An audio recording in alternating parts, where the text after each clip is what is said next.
Okay. I'm You want afraid I'm to gonna. explain to everyone, Alex, exactly what happened here? It wasn't Big Brother coming down on us or anything like that. Yes, certainly. I will do that. Thank you. And thank you, everybody, for putting up with all these technical glitches. It was the end of the year, and accounts needed to be sorted, and they have been. So apologies for that, and thank you for participating. And what we're going to be doing today, I'm going to basically have to start all over again. And as I say, this is the North American team meeting, and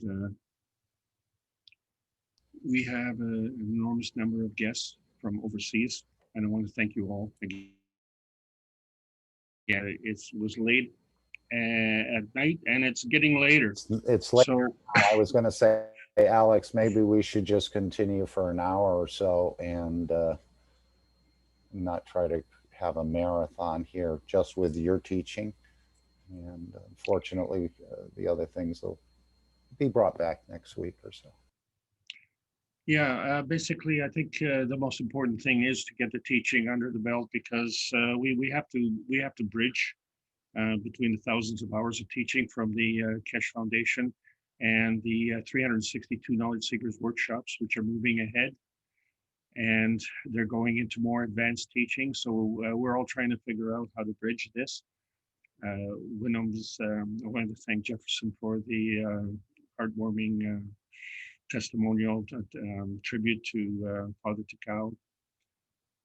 Brazil now has over 6,600 members. I know the Iranian group has over 100,000, and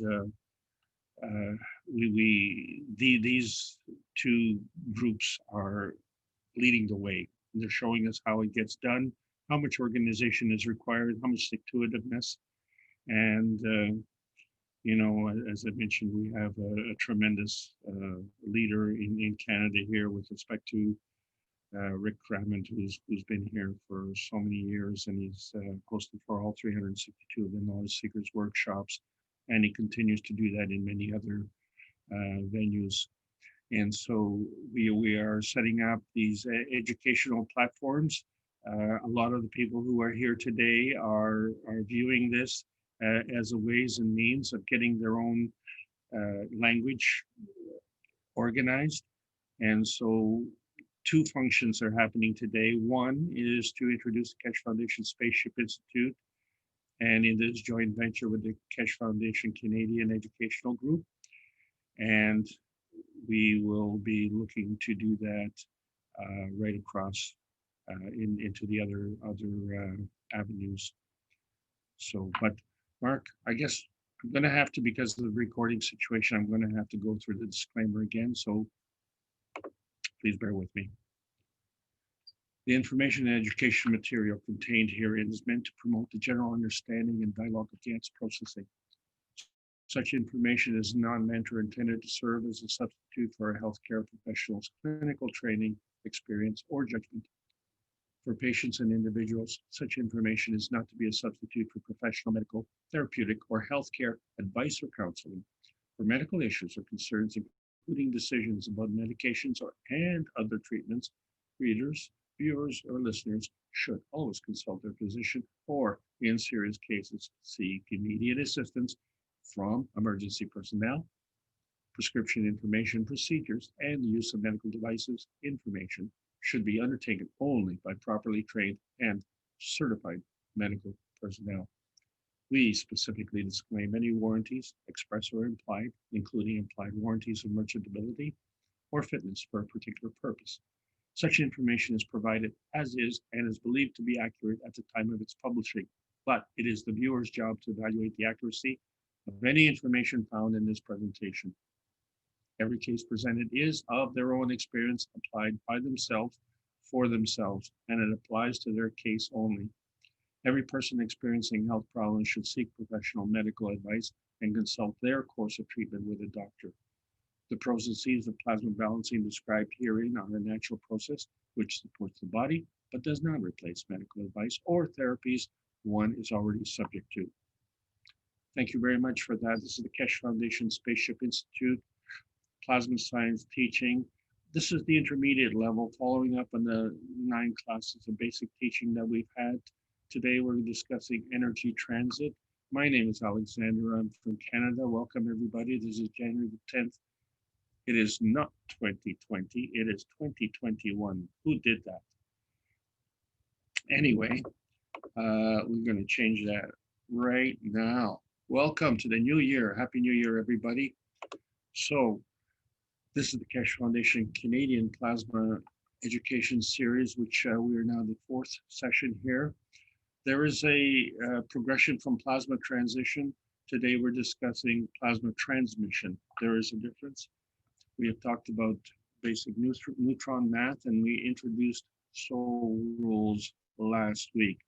As you can see, what we're trying to do is dovetail the plasma science with spirituality. And man has always had this difficulty for a variety of reasons.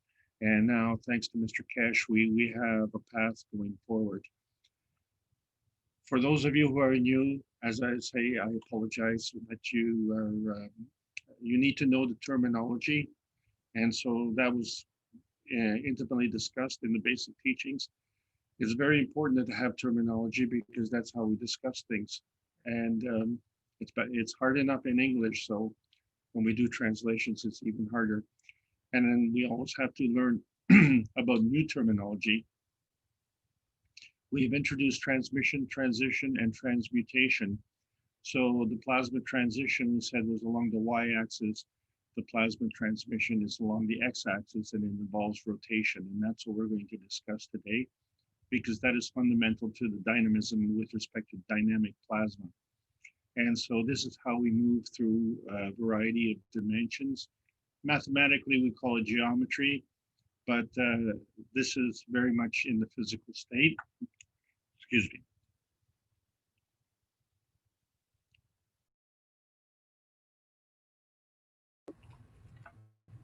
Thank you. When we transcend into the other areas of energy, we talk about ranges. And so that is going to be a repeating subject today.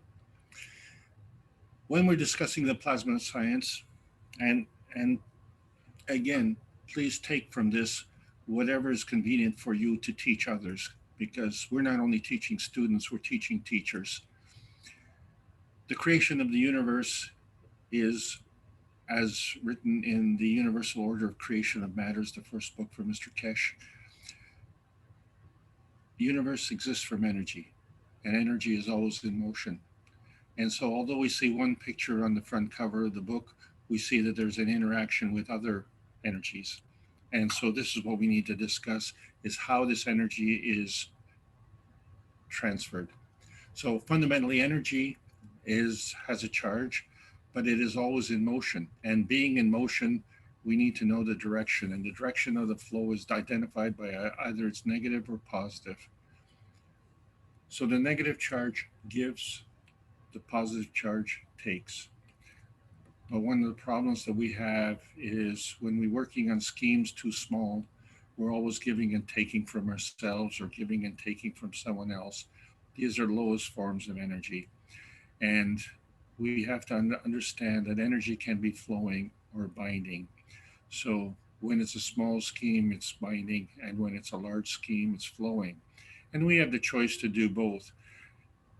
As a matter of fact, both are occurring all of the time. The question is, how flowing is it? So when we discuss ranges, we said one of the reference points, we understand mountain ranges. And on the caps of these mountains is ice that's forming.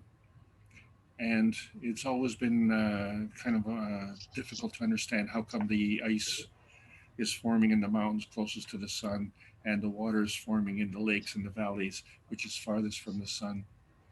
And so in between these mountain ranges, we have the valleys. And this is what we have to understand what's going on. We need to change the ranges. We're not worried about the ranges that way. What we're worried about is Earth's ranges. Earth's ranges involves the magnetical gravitational. Um, Mark, someone's microphone is open, please. Anyway, the gravitational and magnetical boundaries are referenced to the Earth, and the transition ranges that we discussed are in between these two. But today we want to discuss man's ranges. Man is operating within this range. And this is the kind of range that we've been accustomed to in our conventional educational systems and the old science. This is all we really understand. And so we've had a lot of difficulty in expanding our frontiers because we haven't had the knowledge and we haven't seen what is going on beyond this range. And part of the problem is because we don't really understand our range. We haven't been able to understand how come, we can go up the mountain and we can go down the mountain. And when we go into these lakes, maybe we need a sailboat to go in there. So within this range, we can move. We can move a lot. But the thing is, there's an upness and a downness. And thank God we're well organized because otherwise we'd be sitting on the ceiling right now listening to this. So hopefully all of us are sitting on terra firma and are safe and understand which way is up and down. And this is the thing about the earth. When we look at the fundamental thing, we see that there's ice at the top and there's water at the bottom, and then we see the air in between. And so water is nature's solvent. And this is a very important point because, roughly speaking, the Earth's surface is 75% water. Well, you know what? Our body is also roughly 75% water. And we drink water and we pass water. And you know what? We're born in water, in the placenta. And we use water in a caustic solution for nanocoating. And we use salt water for GANS production. And then, of course, we clean in the water and, so we also pollute the water. So water is a very important aspect of life on this planet. But what we need to understand is man cannot wash plasma. And the reason for that is because plasma is not physical, but water is. And this differentiation between physicality and non physicality, tangibility and non tangibility, is important to understand. And this right now is probably one of the biggest hurdles that we have. So if we look at water and its construct, and we said it's positive and negative, so based on the surface to volume ratio, the hydrogen is negative, the oxygen is positive. And when we have a balance of fields here, and so when we look at the balance between the hydrogen and the oxygen, we actually are not so worried about the negative positive, but we're worried about is the magnetical gravitational relationship. And when we have a balance, that's a maggraph. And when it's completely balanced, then the field is round. But this is very unnatural, you see, because energy is always in motion. So one of the reasons that water is a natural solvent is because it's constantly involved in electron shearing. And so what that means is that this energy has to be cut off. And so we have the hydrogen, which is the energy, is cut off and it goes somewhere. Where it goes, I don't know. But what's left behind is the hydroxyl. And the hydroxyl only has one hydrogen and one oxygen. And so we now have a direction of flow. And so this hydroxyl is looking to go somewhere because it is negatively charged and energy is always in motion. And this is highly, highly reactive. So what we're saying is we don't know where that energy went. And so many of us have said, well, in a vacuum, there's nothing there. But what plasma science is saying that the vacuum is full of principal matter. What is this principal matter? Well, it is this charge. And so we know that the charge is positive, but the direction of flow is negative. It has to be because there has to be a balance. We don't care about the charge.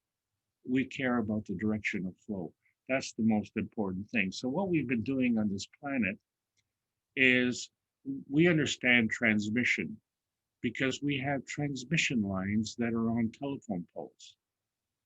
And so these telephone poles I'm sorry, they are spread around the world, and we depend on these energy transmission lines for the power. And so the power that we have in the physicality is the exchange of energy via heat and electricity. And we've become quite masters of that. And so now we want to look at how we can get into other dimensions because, frankly, the physical dimension is the smallest dimension or the lowest energy dimension. And so when we look at a point of reference, and we're saying that, well, it's negative, well, how do we know that it's negative? Because that's the problem. It has to be relative to something else. So we cannot say that a point is either positive or negative because we don't know which way it's going. What we do know is that it's not just standing there looking at us in the face. So if we add a second point and connect one time, now we know that the ends are negative, and so the connection point is positive. And we know that if we add a third and connect two, then now we have a triangle. And this is still in physicality. And if we add a fourth and connect three, this was the beginning of what we called a tetrahedron, which in the plasma science we call star formation. And I think you're seeing the pattern here. So the question is, how do we progress from here? And so if we add a fourth, let's add a fifth, and then connect four. And now we have a pyramid shape. And each of the ends are negatively charged, and each of the connectors are positively charged. And so fundamentally, this is the basis of the periodic table of elements. So when we look at all of these elements on this table here, they have numbers. And these numbers refer to the number of protons within their atomic structure. And this atomic structure is building, building, building, building, and it is physical. That is the problem with the periodic table of elements. What we don't see is the manifestation nor the cause of the manifestation, okay? Because we think that reality is our touchy-feely world. Reality is when two fields come together. And when they come together, they form another. And understanding how this happens and having the ability to transfer energy is a skill level that we need to learn. And that is the purpose of these teachings, to show us how we can learn. And we all learn at different rates. But the thing is that the learning is done through a manifestation. You see, even thoughts are manifest. So the formation of any field, whether it's physical or plasma, is a manifestation. And so we say that this manifestation may be non-tangible or tangible, non-visible or visible, plasmatic or physical. So yeah, there is a plasmatic reality and there is a physical reality. So the manifestation is a form artifact of these two fields coming together. That is the reality. So again, when we're looking at basic math, birds have a special skill. We have to drive around corners and go up over hills and valleys. Well, birds look at the shortest distance between 2 points. Now, sailors understand that they have other problems. And so what happens is they want to go between these shortest distance between 2 points. But there are winds and there are currents. There are other factors that cause the sailors to go off track. So we have developed another kind of math, and we call that vector math. So we say, in order for us to go the shortest distance between two lines, we have to offset the wind that is blowing in one direction and point the craft in another direction. And this is logical.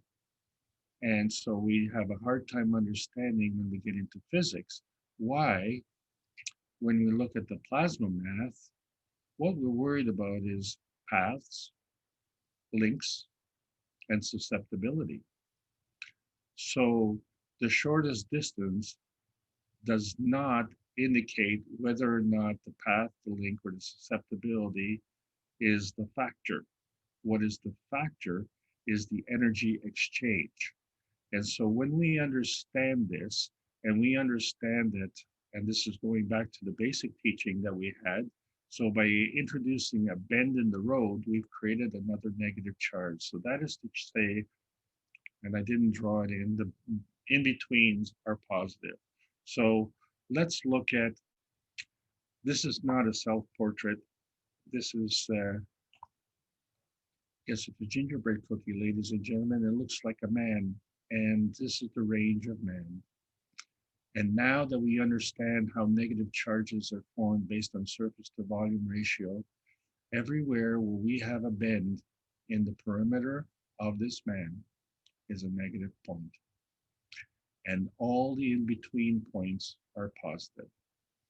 And so if you link up all the negative charges here, that becomes the rotating field of man. And if you say, well, wait a second, so the rotating field, that is the magnetical point. Where's the gravitational point? Well, I think we all know. Unless you're a jellyfish, you have to have a spine. And so that spine is positive. So now we know the direction of flow. It's coming from our spine and traveling out to our extremities. That is the basic flow. That's the overall flow. But we are complex beings and we all operate on the same principle. So our organs are structured that way, our lymph system, our bones, even our emotions and our thoughts. Yes, it's all working the same way. And the range of man is still working within the range on this planet. So in the universe, when two forces to come together, when they have a nearness and proximity, they come together in a binding operation. This binding operation doesn't mean choking, not at this point. It is a binding, what we call a gravitational. So what we're doing is we're looking at the plasmatics, these energies that we shear off when we use the water as a solvent, this energy, which is the currency of life, which is the transactional energy when we do some kind of energy transfer. When these PM ticks come together in a nearness and proximity, they form an x-axis and a y-axis. And so we've said that the y-axis is the plasma transition, and today we're saying the x-axis is the plasma transmission. And so when we look at energy, it's energy in motion. That's the key.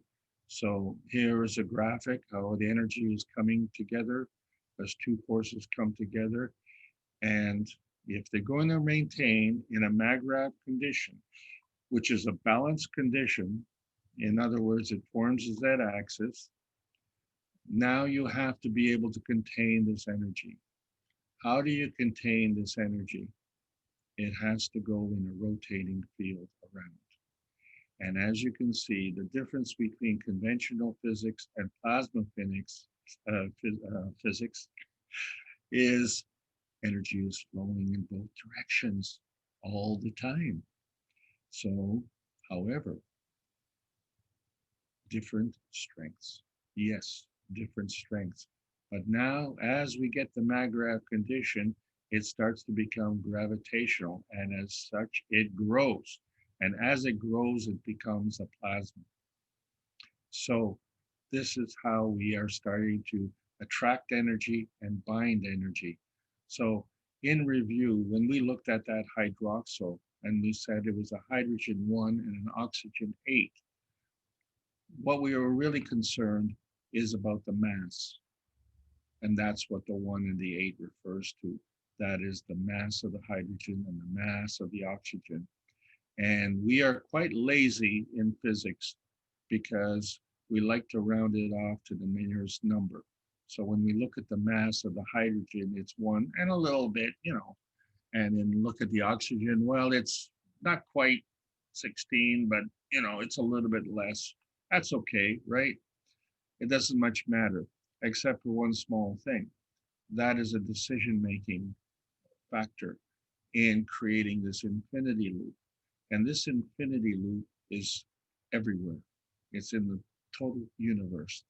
And it doesn't happen in the lower energy fields. It has to happen in the nanofields and above, the higher energy fields. The higher energy fields, what we have defined as energy fields that are orders of magnitude higher.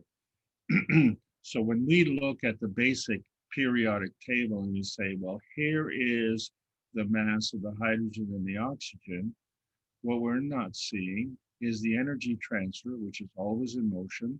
So the energy transfer is within the hydrogen to maintain the mag-graph. It is within the oxygen to maintain the mag-graph. It goes from the higher to the lower, and there's a bond between the hydrogen and the oxygen, and that also maintains a mag-graph. So that is the gravitational condition to maintain the mag-graph. And so now, where does the energy go? Well, it's going from the magnetical, which is the giver, and the gravitational, which is the taker. And there's a field that goes around here, and this is the binding range of the hydroxyl. And so now it is looking to combine with something else. That is why water is nature's solvent. So what we don't see is we don't see the plasma that is behind it. So what we've been saying is that the plasma reality is what we see as the antimatter, dark matter, and matter. And that is the substructure of the higher and also the substructure of the lower. So basically the construct remains the same as it does in a hydroxyl. The higher feeds the weaker. There is an infinity loop. This now becomes the range because there is a balance condition between the gravitational and the magnetical. But then the question comes in, honestly, how if the higher is feeding the weaker, how does the weaker feed back to the higher? Well, that's why when you're drawing on a picture like this, you're only looking at 2 dimensions. You have to look at the 3-dimensional aspect of it. So the three-dimensional aspect is, number one, you have plasma transition, the energy is flowing. You have plasma transmission, so you have the rotation. And when you have the balanced field, then you have the third dimension, the z-axis, which is your magnetical field that represents your mag-graph condition. That is the manifestation of the energy. And the question is, does it have to manifest into physicality, or can it manifest into another plasma state and then transfer the energy and maybe, but not necessarily, come into a matter state? And so the answer is plasma energy does not have to manifest into physicality. The transfer in energy is on every level. And so we can say the relativity between the hydrogen and the oxygen and the relativity between the larger and the smaller is just like the proton and the electron. So what we're saying when we look at the periodic table of elements, yeah, we only count the protons, but you have to take into consideration the electrons because they too represent a direction of flow. So although this is not the scale of by any means, all we want to do is indicate the direction of flow. So the electron is magnetical and the proton is gravitational. And same thing happens. Infinity loop is created. And now we have an interaction point. And this interaction point is when 2 fields come together, it creates a third. And then where does it go? Well, isn't that a good question? So what we look at in the periodic table of elements is that the core component is the neutron. We say the neutron is in the nucleus of the atom. Okay, well, that's fine.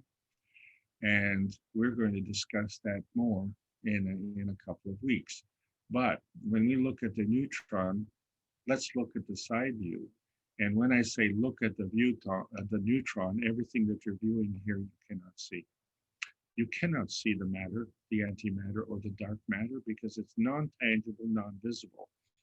And therefore, you cannot see the field interaction because it too is non-tangible and non-visible. And what we've seen now with the latest teachings is that we can move forward and add another dimension. So here's a pyramid. We've gone from a star formation to a pyramidal structure of dynamic plasma.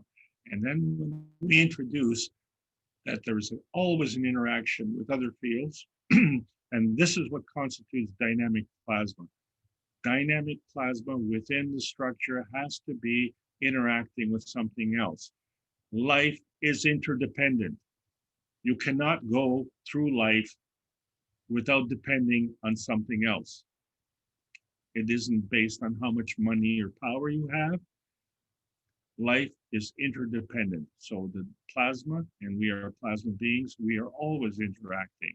And this interaction is the dynamic. So what we're looking at is points of reference. So we have an interaction point between the infinity loop on the left-hand side, regardless of which element it is. And then we have the reaction point of the neutron, and regardless of which element it is. So this is just a mental construct of what is going on when we look at the individual plasma states. And so there are two types of states that we want to look at. We want to look at the landing state, which we think is Earth, and we're sitting on the ground, and that's a small m matter state. When we get into the plasma, we want to differentiate between small m matter and capital M matter. That's why this is here. And we want to be able to go from the physicality to the non-physicality. So we have been held back because we've got things upside down. Matter state is the transfer of heat and electricity. Okay, that is the energy transfer state, the heat and electricity. And now we've introduced the nanostate, which is supported. The nanostate is physical, but it is supported by the plasma state of matter state. And then we have the GAN state, which is supported physically by the dark matter. Now we go from physicality, tangibility, to non-tangibility. We have the plasma state, which is supported by the antimatter. And then we start to interact with other plasma states, and this is the dynamic plasma. And in order, in some cases, to be able to transfer energy back and forth, this involves the principal matter. Now, there is a problem with this diagram, and that is the antimatter, dark matter, and the matter state is all part of the plasmatic substrate. So what I'm trying to show with this particular chart is that there is an energy relationship between the states. And what we're going from the lowest energy level, which is small m matter state, to the highest energy level for purposes of this discussion, the dynamic plasma state. This is the range transcendence. We can go from range to range anywhere on this chart.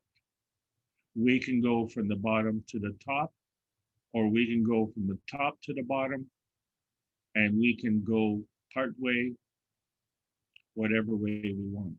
And not only do we have the states, which are the landing states, but we have the interactive energy transfer states. And each interactive transfer state is like a barrier. And in order to cross that barrier, it has to have enough energy supported by the matter state, dark matter, and antimatter, as described on the cover of book number 1. So let me repeat this. The matter, dark matter, and antimatter is the substructure of each and every one of these states. It is the substructure of each and every one of these interactive transfer states.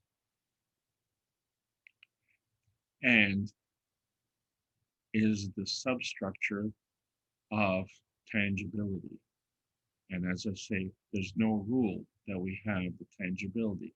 So we are on the ground. How come these transfer states are magnetical lowest energy transfer state? Well, we are working within a range. And so we have here a Gans in a bottle. And we see that there's a hole in the Gans. And we say, well, there's nothing there. Well, no, there is something there because that was created by the plasma energy. And so the energy is there. It's plainly obvious. And we see on the left the beginning of a rotating pattern because we're looking on the left-hand side at the glass from the top down. We see the Gans in the bottom of the glass. The Gans is physical, but there's an energy that is going in there that is non-tangible.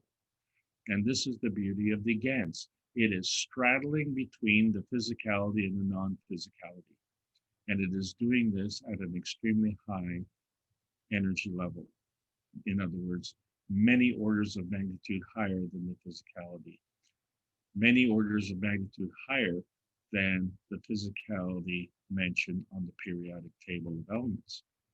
And so when we look at the glass from the top down, literally we see 4 different dynamic plasma fields present at the same time in our physicality.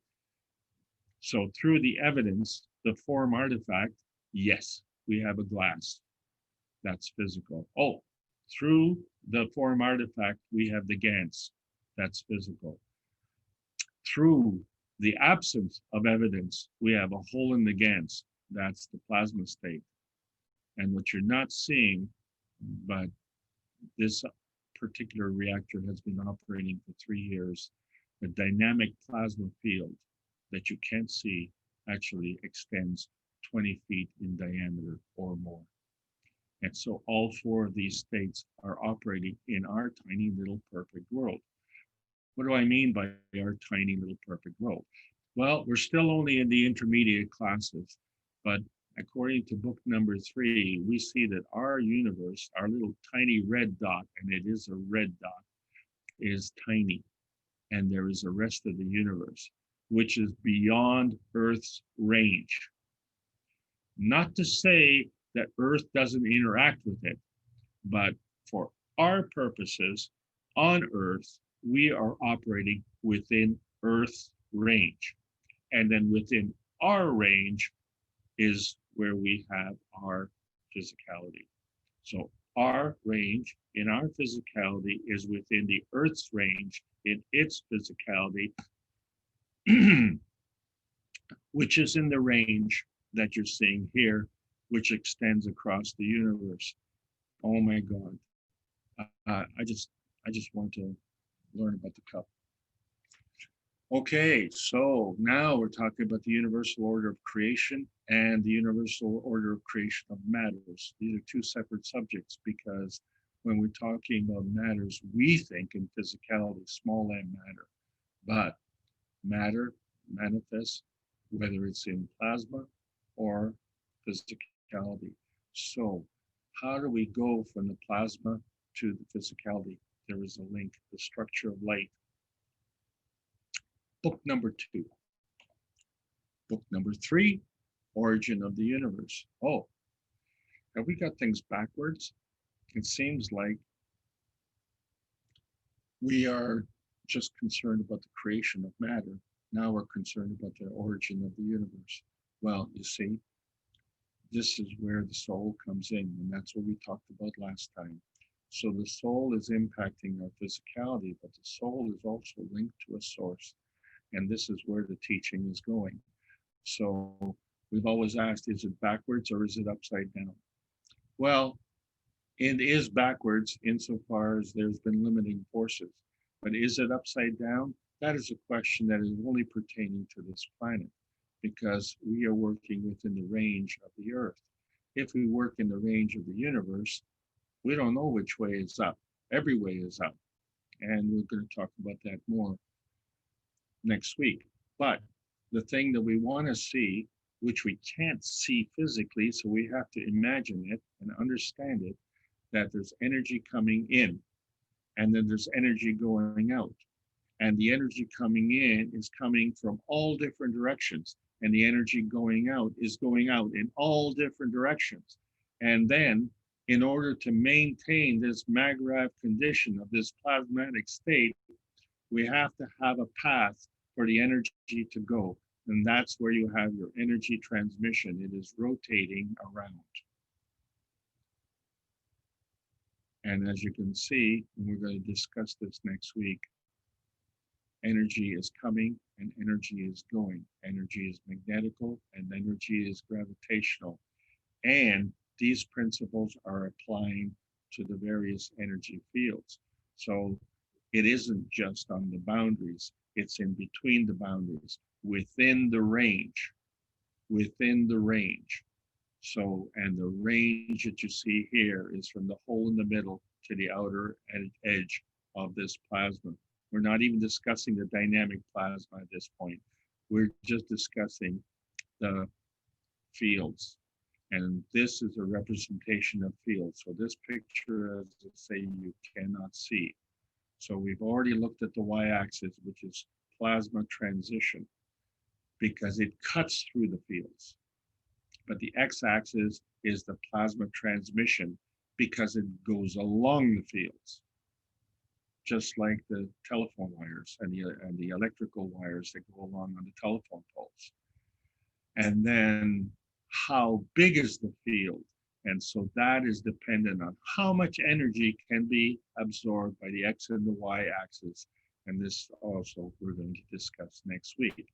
But what we want to discuss is what does it mean with respect to pole flipping? Well, we can flip the poles and we don't have to, experience an ice age or anything. Poles can flip at any time. The pole flipping involves repulsion. Two poles, they're similar, repel. That's the rule. Well, we know that. When you flip the poles around, now you have attraction. That's the rule. Okay. And when you have an attraction, this is the same thing. When you're looking at a higher energy field and a lower energy field, there is a bond. What is this bond? It is an infinity loop. So what you don't see is the energy transfer via the infinity loop, which is binding these two poles together, or we call them hemispheres. So we have rotating hemispheres. So the northern hemisphere rotates in one direction and the southern hemisphere rotates in another direction. So we here in North America and in Europe, we're in the northern hemisphere. And so there we are, and we have our own Magravh condition. And unfortunately for people down in Australia or Argentina, they're upside down. They're in the southern hemisphere. Okay, so if you want to know which way is up, there you go. And the thing is, this whole world has to work together. So there is no upside, there is no downside. What there is a universal law, a universal law. And when you have a universal law, why do we have man-made laws that violate the universal laws? That is an affront to humanity. Now you know where the Universal Council and their directive is coming from.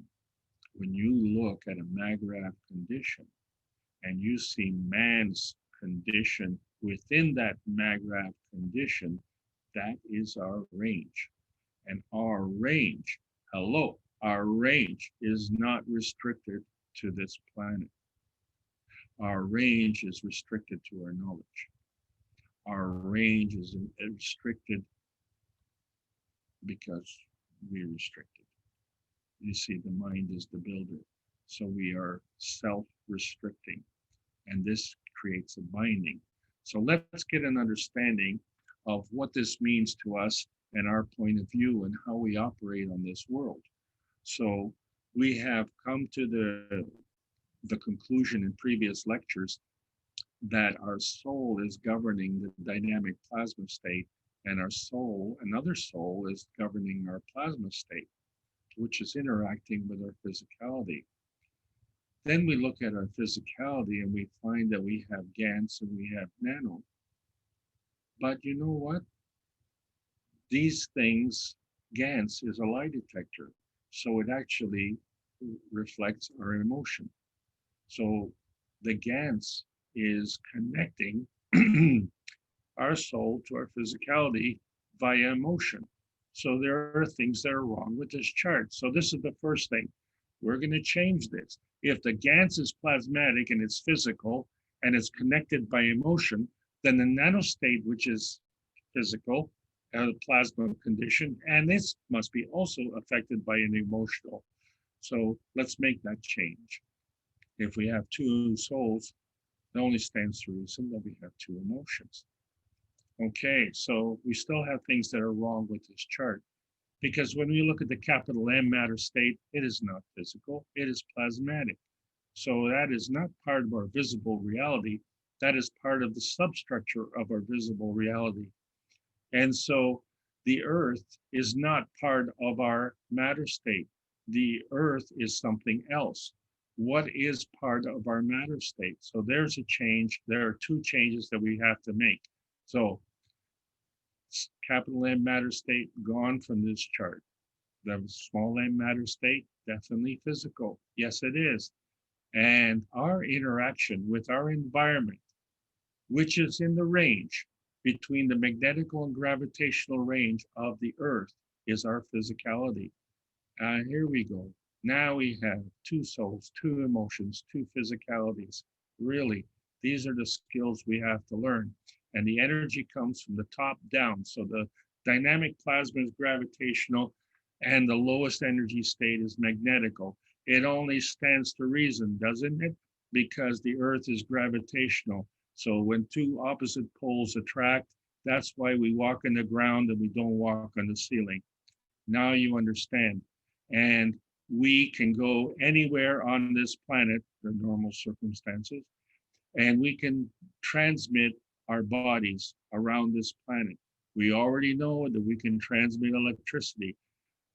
We go through wires which hang out telephone poles. Okay, that's great. But we also know we have Wi-Fi that goes through the air. That's not visible. There are no wires. How come we're having so much trouble understanding plasma science, which also is not visible? But we understand cell phones, which, we don't even have buttons to push. We just touch them. So this is the transmission of energy.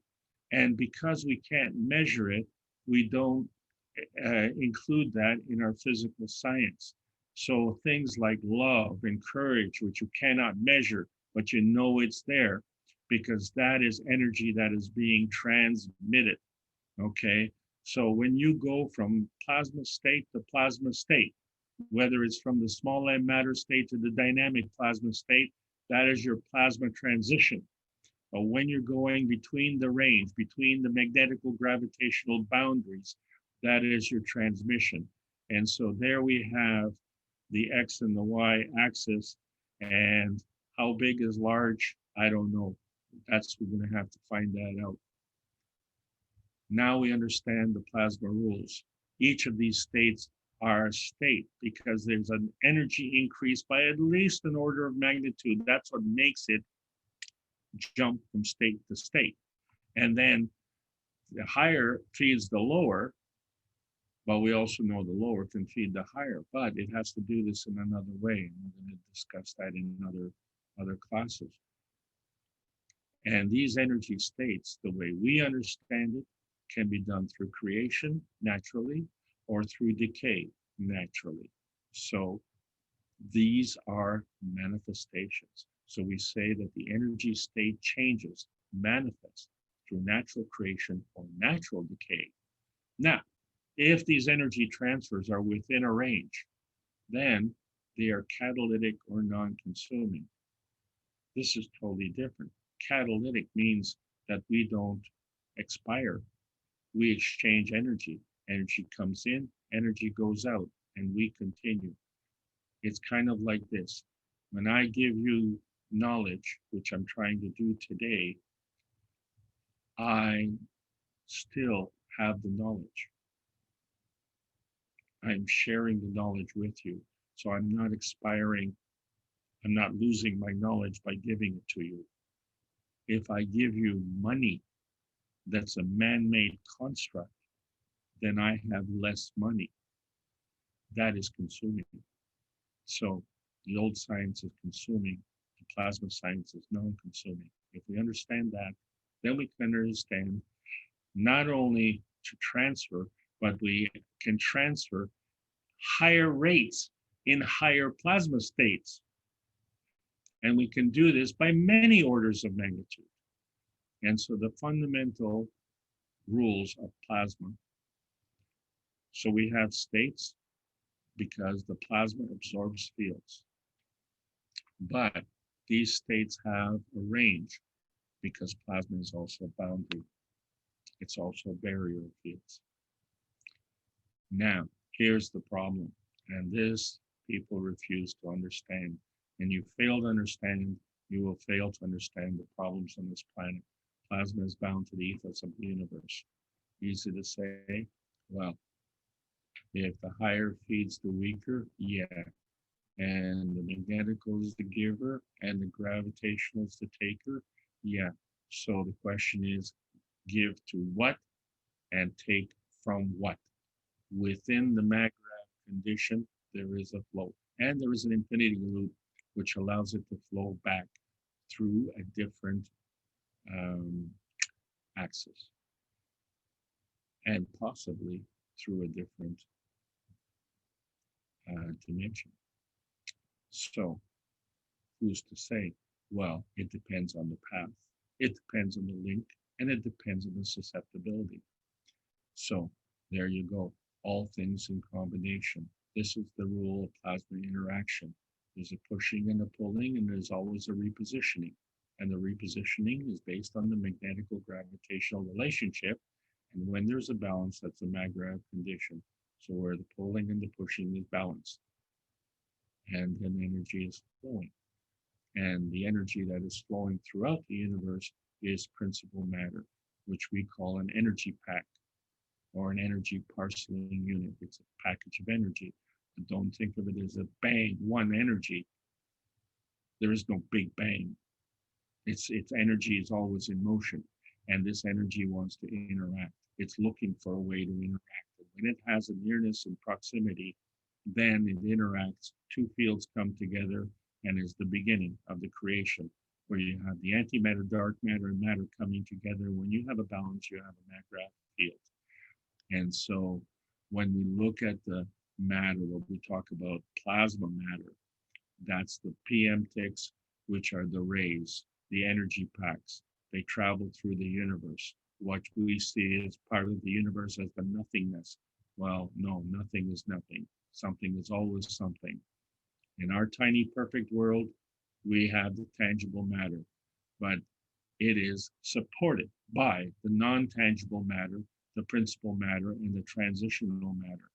And so the limiting factor that governs the periodic table of elements is the speed of light. And so now, that was easy to overcome, but we have other things to overcome. We have to look at the range, and we have to look at what goes on within that range. So fundamentally, very simply, there's a magnetical activity. It involves attraction and repulsion. So you create a field. When two forces come together, there's an attraction, you create the field. And once you have a magnetical field and you have a range, it's offset by the gravitational field. So within that range, there's a giving and there's a taking. And that forms another field because you have a Magrath condition in the center at the core. And so this is where it's drawing the energy from. We don't know where. There's no limitation. There is no preconceived source of energy. It has to do with nearness and proximity, path, link, and susceptibility. Cups of life. What are these cups of life? Very physical, but we have GANs in there. It's still physical, but lots is going on. So we have, in summary, a zinc plate on the left, a copper coil on the right, a nano-coated copper coil in the middle. We know the nano-coated copper coil is of a higher energy by an order of magnitude at least. And so therefore there's an interaction between the nano-coated copper coil and the nano-coated plate, and then nano-coated copper coil in the center, plain zinc plate on the left. Plain zinc plate on the left, plain copper coil on the right. There's an interaction of fields and we get the GANs. Is that GANs, which is of a higher energy state, a product of the two lower states? No. It's between the range on this Earth. It's between the gravitational and magnetical range of this Earth. So what we've only done is we created one side by creating an environment that is conducive, which in this case is salt water. We use the caustic water for the nanocoating. We use the salt water for the GANs creation. And we created the zinc GANs and we created a copper GANs. So no two things are the same. So these have different energy fields. And when these two fields come together, which they do inside the cup of life, it creates a third. And so now we have a third one with the GANs. Where did that GANs come from? Same place. It came from the range on this Earth between the gravitation of the Earth and the magnetical outer limits of the Earth. And within the air comes the amino acid. Again, is formed because we have a range. And so when we produce the protein, which we need because protein and water don't mix, thank God, that's why you can stand, that's why you're not a bag of mush. So the amino acids are the building blocks of protein. And when we produce the protein, we produce the water. So, and you can see and the water is nature's solvent. Oh my God, is the picture coming together? I hope so, because it's a whole lot going on. Now, we look at other ranges and we say, well, there's a relativity between one cup of life and the other cup of life, and we only change one thing. On the emotional one, we substituted a zinc plate and moved it over to the physical with a copper plate. That's the difference. The physical has a copper plate, the emotional has a zinc plate. And so they each are working with the nano-coated coil in the middle. They each are doing the same thing. And collectively together, they now create a flow. So the higher feeds the weaker. So the emotional is the gravitational, the weaker is the magnetical. And so there's a flow. Now you have context. And now you build the same thing. You don't look at the individual fields, you look at the total package. So collectively together, they create a gravitational magnetical field. Within that is the range of the cups of life. And when we add the cup of soul, we now change. We have increased the range. Each cup has a gravitational magnetical range. The combination of the three cups has a gravitational magnetical range. And each cup has a soul. And the collective of the three cups has a soul. So when we're looking for our soul, we don't need to go on a stairway to heaven because that's magnetical. What we need to do, and we don't need to go down, okay? We need to go in.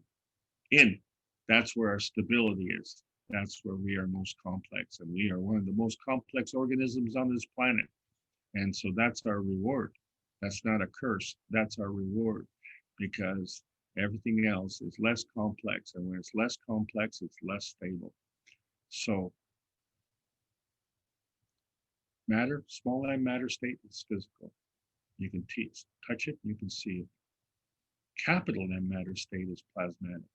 You can't touch it, you can't see it, but you can sense it. And sensing involves other things. So someone asks you, what is plasma? It's a kind of energy state, okay?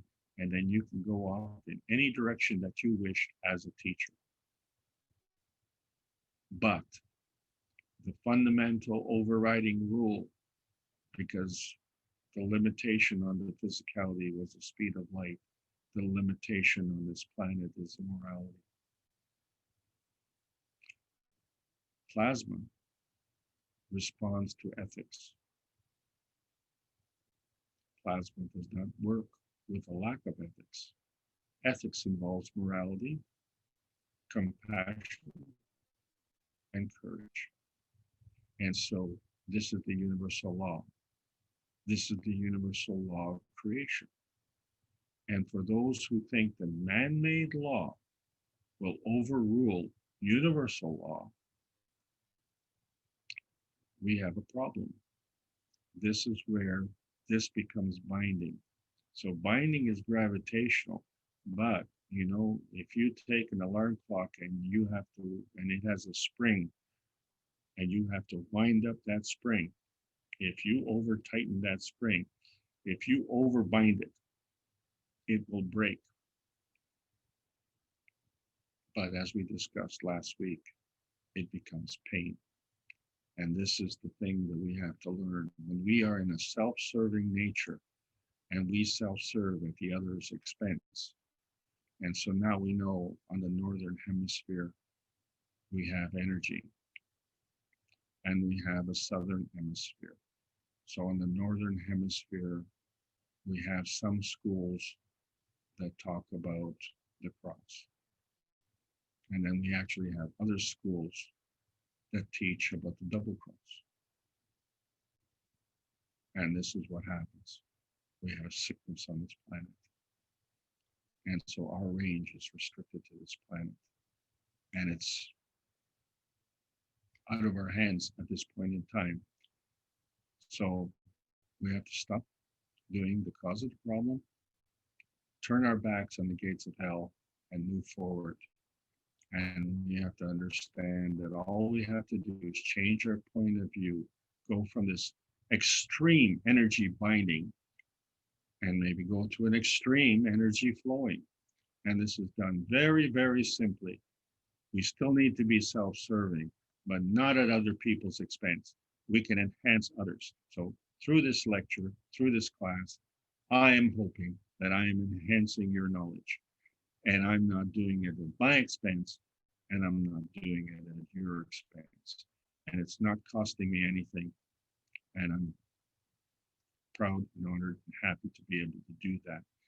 Because as we all expand our thinking beyond the range on this planet, okay, then what we're all looking for is an emotional and physical satisfaction, which we get in basic things, which we understand, you know, with music and sports and our team wins and all this stuff. But you know, when the music stops and when the game is over, that emotion and satisfaction is gone from this physicality into a plasma condition, which we call memory.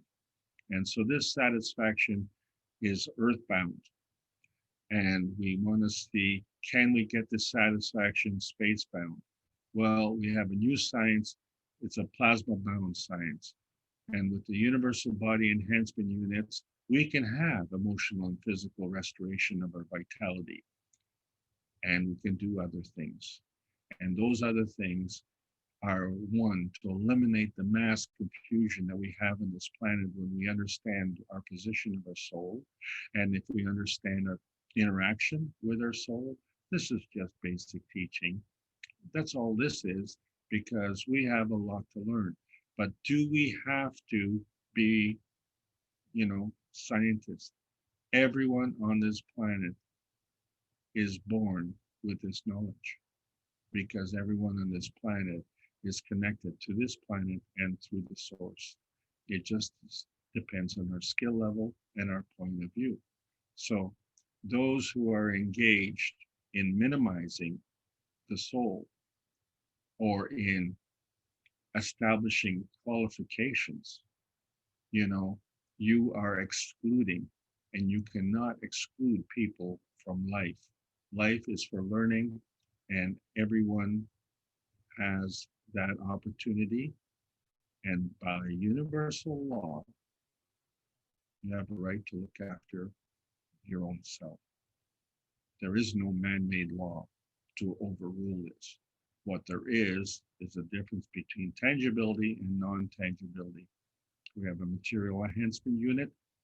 This gives us stuff that we're looking at on the periodic table of elements in terms of a physicality and a potential for manifestation.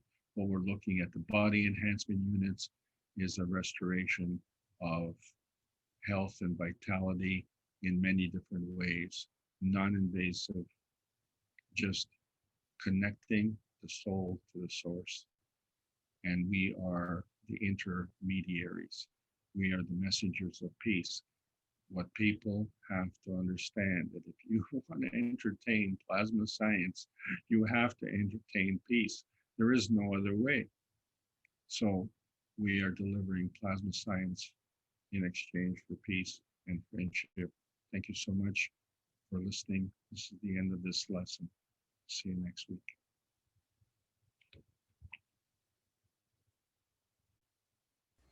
Thank you very much, Alex. Would someone like to ask a question? I have a question, but I think I'll defer to the others.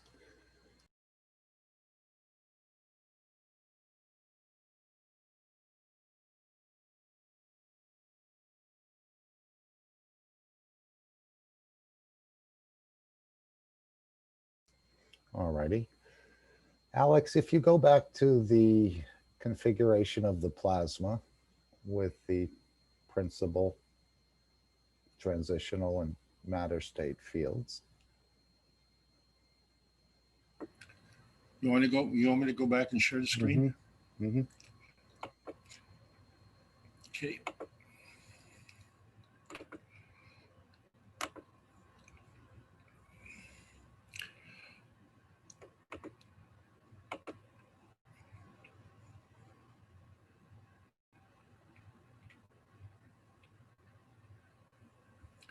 Okay, and I'm sorry, which one did you say Just the now? plasma, with the principal matter, the transitional matter, and the matter. And it's the matter that I'm a little confused with. Okay. Now, we can't look at this as a flat construct. We have to look at this as a ball, a ping pong ball, a copper ball, because there's energies leaving and coming into this ball at each and every point, let's say, on that ball. Correct. So are the plasmas, if they're within this ball, are the plasmas maintaining their own quadrant? Like 1/3 of that ball is principal, let's say 1/3 is transitional and 1/3 is matter? Or are they all mixed up within that ball? They're actually mixed up, but the way they're mixed up is highly organized within a range. And so there's a magnetical gravitational range limitation on each level.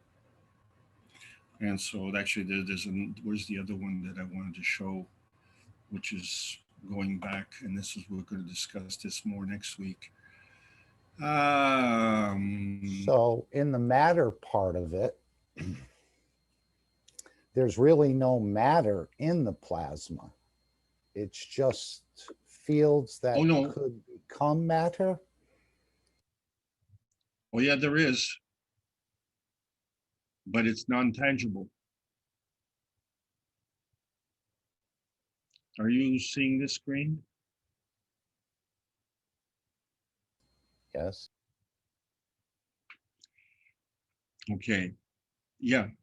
So each of these transmission lines inside this range. So the range is from center core to the outer magnetic level. So within that range, you can operate on each and every one of these levels. And for the purposes of simplicity and for the purposes of the intermediate teachings, the basic introductions here, trying to keep it as simple as possible. Because what we want to look at is that each rotating field here is a level onto its own. And in between each rotating field is a gap. So in order to move, there has to be an energy input or an energy release. And you know that because when you go running in the field and jumping, that's exactly what you're doing. In order to elevate yourself off of the ground, you have to put energy into your muscles to push you out. And by releasing, the gravitational effect pulls you back down. So that is really what you're doing is you're changing the balance between the magnetical gravitational relationship, because if you did nothing, you would always be touching the ground because our extremities are magnetic and the earth is gravitational. So opposite poles attract, and that's the attraction. So the only way that you can create the repulsion there is by changing the magnetical gravitational balance. But you can't keep that going in matter state, what we call the small m matter state. And whatever we're doing in the small m matter state, whether we're just maintaining our construct or we're exchanging our energy, always, always, always involves the antimatter, dark matter, and capital M matter. And that's just within our range. However, we interact. And so there has to be a connection to these other things that we interact, because our position, and wherever that is affected by our environment. And so depending on the susceptibility, let's put it this way, I think there's a shuffleboard game going on down the road. Well, that's not affecting this meeting. So it's not to say that there's not energy being transferred in the shuffleboard game. What I'm saying, it's insignificant compared to what we're talking about. So it doesn't fall within our range. It doesn't fall within our susceptibility. So the reason everybody here has put up with all the technical glitches that we've had today is because we see the importance of gaining this knowledge. For those who can see the link between gaining this knowledge and our freedom and emancipation, to not only work within this range, but to expand our ability to work with the universal community. There are people who are working to suppress this.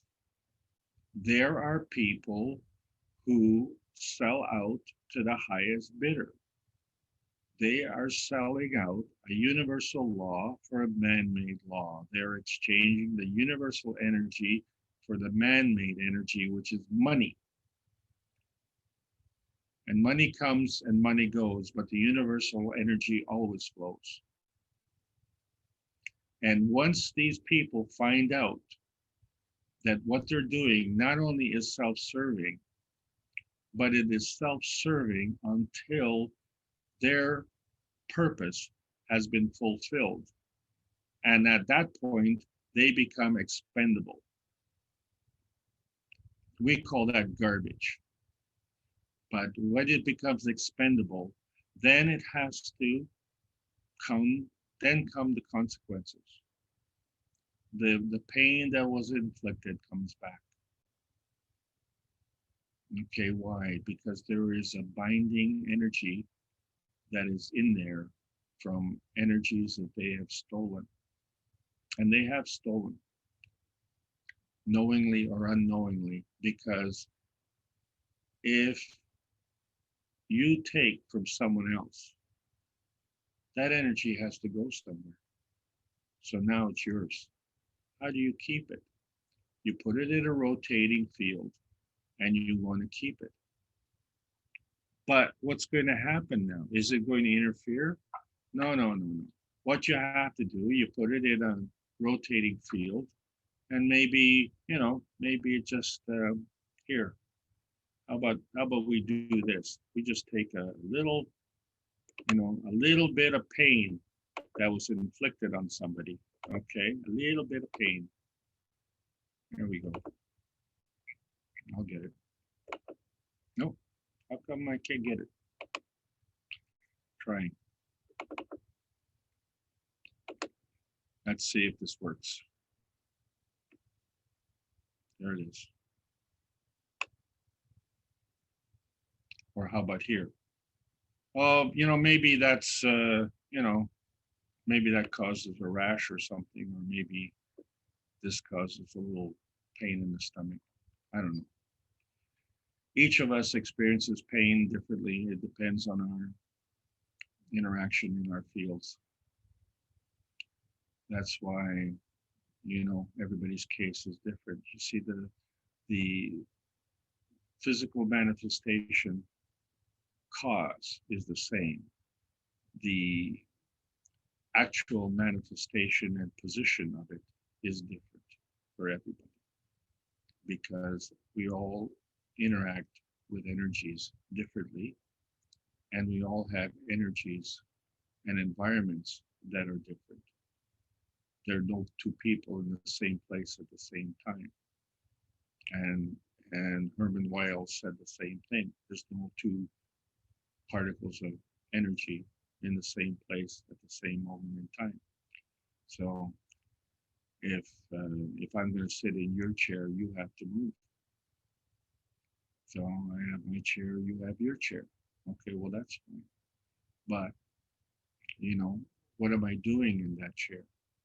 And if I am stealing from somebody and I want to sit in the chair, then I'm stealing that energy and it has to go somewhere.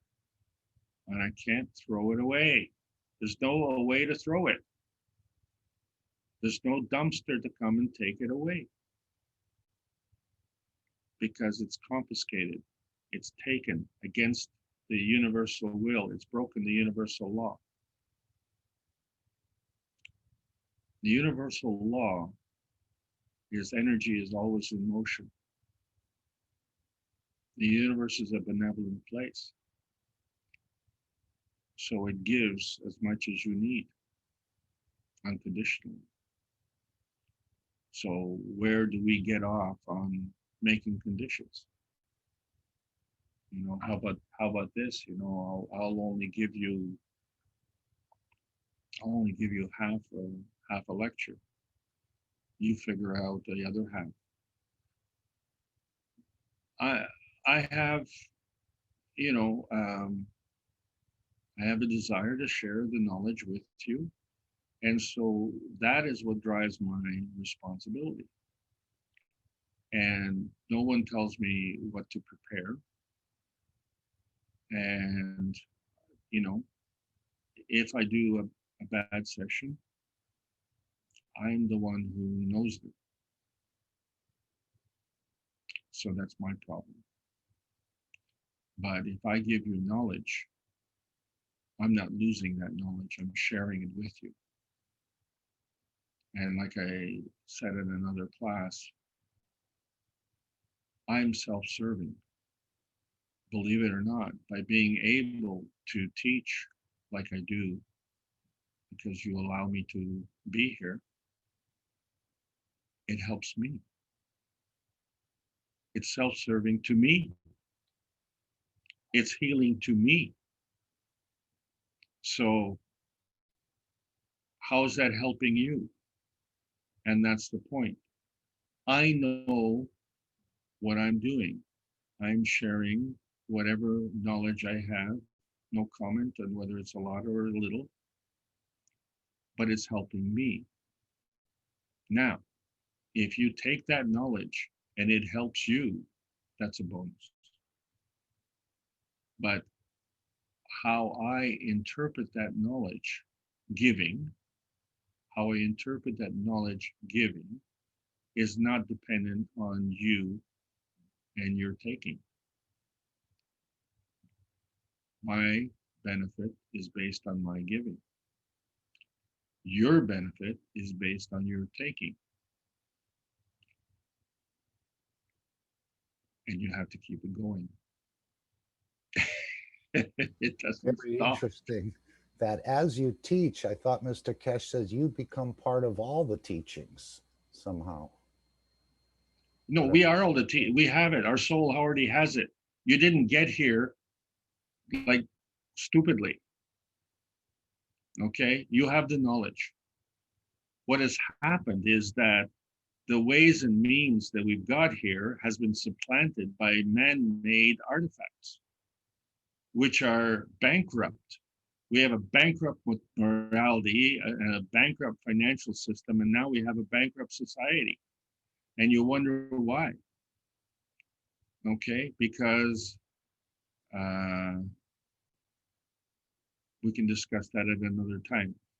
The point of the matter is that we now have an opportunity,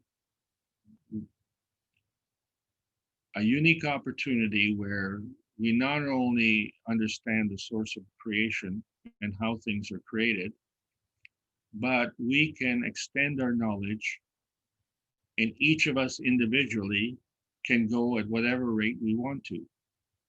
So not everyone learns at the same rate. Not every teacher is a good teacher. So I may have explained a lot of stuff today, and some people are scratching their head and saying, what is that guy talking about? So we listen with our ears, that's physical, and we speak with our mouth, that's physical. And we use words, which are man-made. But what is the relationship between a picture and words? It's quite astounding. We can easily say that a picture is worth 10 words, can't we? Because we say that the picture is worth 1,000 words. Well, 1,000 words is 3 orders of magnitude. And if a picture is worth more than words, then a motion picture is worth more than a slide. And if a motion picture is worth more than a slide, then a soul transmission is a better way. And this is what has to happen. We have to elevate the souls to a level at which case that they will connect to the knowledge of the universe. But how can you connect to the knowledge of the universe when a soul is disconnected from himself or herself? You know, when man is disconnected from himself and he says, well, now that I'm born, thank you, God. Thank you so much. Now we're going to do it my way. Really, give me a break. No, that has never worked. And so anytime that you have a question as to why that system is failing, that's the reason why. When we tell the universe to shut up, we get what we deserve. And it's time for us to get this planet back. And there's no better time than now, because as you can see, the house of cards is collapsing around us.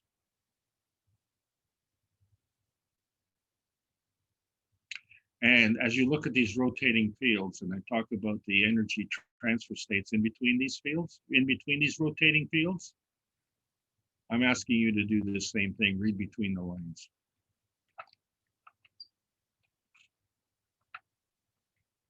It's an Just absolutely to great give you question, Mark. a little intermission for a moment. Jefferson has put in the chat, um, if he can show 3 pictures about Father Tikal and some thoughts before finishing this wonderful meeting. Unless someone else has a question for Alex right now, perhaps we can go to Jefferson. But don't let that stop you from asking the question of Alex. I have a question, Mr. Alex. We got the permission for Romanian classes with you, and educational department ask you if you are available from Wednesday between uh, 20, not 20, 19 in the evening till I don't know when we will finish. Starting from 21st March, because we have somebody else who is teaching till 21st March. He's not teaching, he's translating what Mr. Keshe teach every Thursday. Just to know. Can I come in, please? These are administration things which is got to be discussed outside the teaching time. Okay. If you can speak with Alex outside, things has to be organized, not in public. Yes.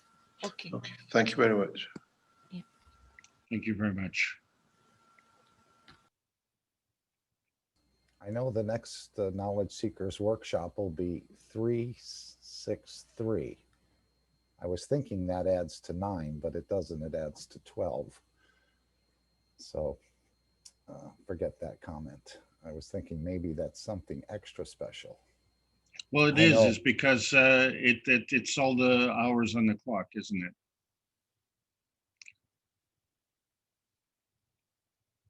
Ah, okay.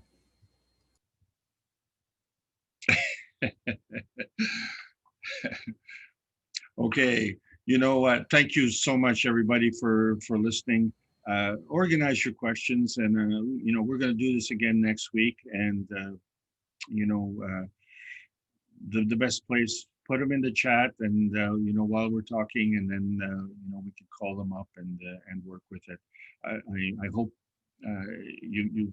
My goal was to bridge between the beginning knowledge and the rapid transmission of knowledge that we're getting. And my hope is that not only students learn, but new teachers learn. And I'm hoping all of you are able to take something away which would help you discuss with others so that we don't leave anybody behind. There are people out there who are absolutely screaming for access to this type of knowledge and only don't get it because they're not aware in the physicality. So you would be providing a valuable service in that regard. And as I say, for me, it's self-serving. Yeah, it would be self-serving for you too. And you'd be surprised at how beneficial it is. I'm going to let you read between the lines on that one also. Okay, Mark, I'm going to stop sharing the screen. Sounds good? Okay, fine. We can always come back to you if someone has a question. Absolutely. That pops in. Okay. Thank you Raphael so much. had, yeah, thank you, Alex, very much for all your work. Raphael had sent me a picture and an audio of, but they're a little bit separated here, and I played the audio on another device, which seems very low. Let me see if I can bring up, it's in Portuguese, the picture and the wording, but Jefferson is here and he can probably read it for us.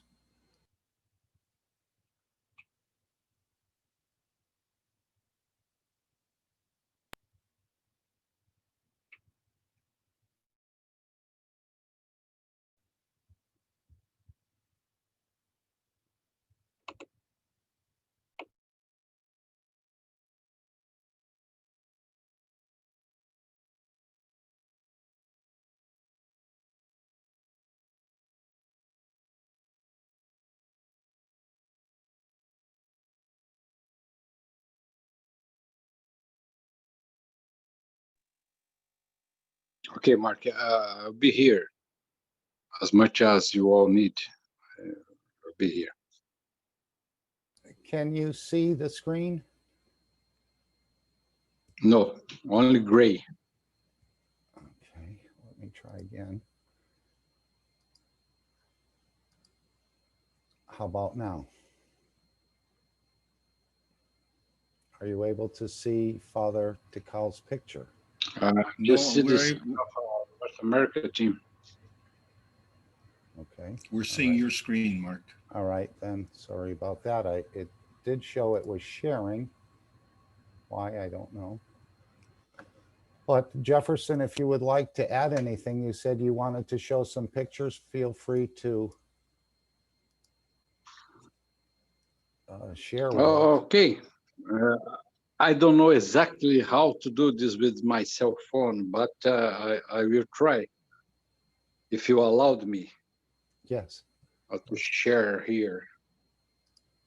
I don't know if I must have some clearance to do this. Okay, I can make you a co-host. Would that help? Let's just see here.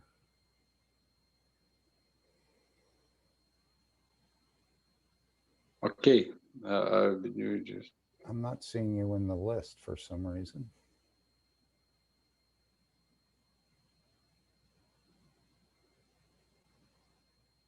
But try if you can. I'm not seeing you for some, here you are. Okay, I'm gonna make okay. you a co-host and that may help. I'm sending. Well, let's see what happens. Yes.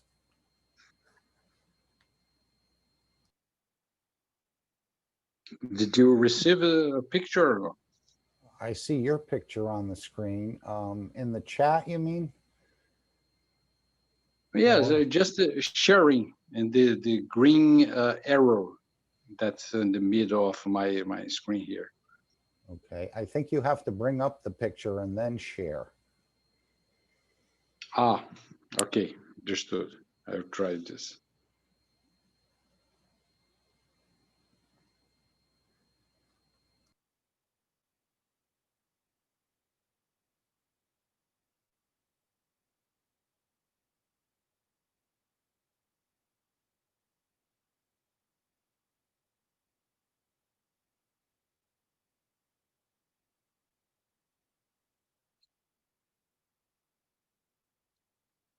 I've been trying to share, but I don't know exactly if I can send it direct to the Zoom meeting. Click share button, this green. You have the list.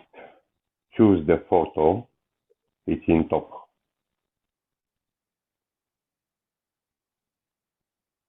Okay, do it again. You have the list, in the top you have the photo. Yes, I do. You are clicking the photo. It's needed to share, to search from your gallery. Yes, I'm Okay. doing this now. You click what photo you want to share.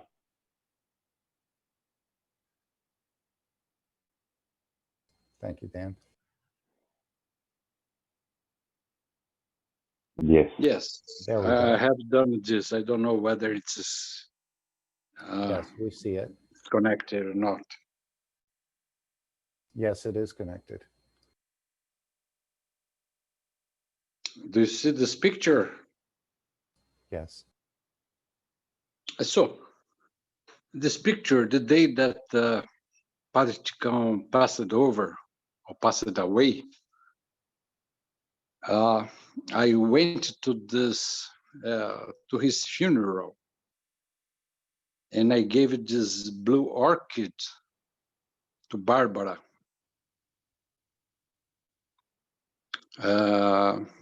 I went as a knowledge seeker, not a Keshe Foundation representative. And I gave it to her with all my intentions of love to make her feel better by that day. And she gave that flower to the soul of the Father Chicão. And I would like to share with you all that was my feeling about the new beginning with a blue collar. I don't know why. So I think that if Mr. Keshe allowed me to say this, that in Brazil, this flower is in the 7th day of his death. She sent me this picture, and it was amazing. It's more important because I made some water, plasmatic water that was inside my car, because I just got it going to the funeral of the Pope Chicão. And this is a plasmatic blue orchid. If you allowed me, I would give in Brazil operation.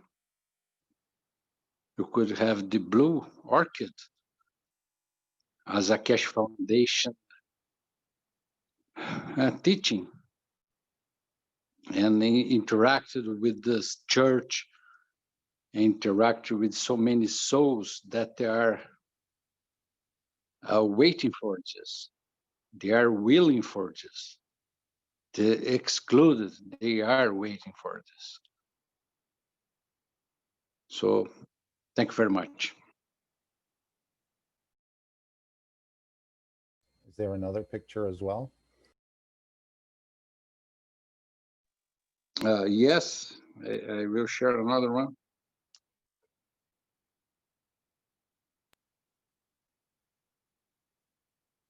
Is needed to stop share and make the same parcours rules. Click red button in stop sharing.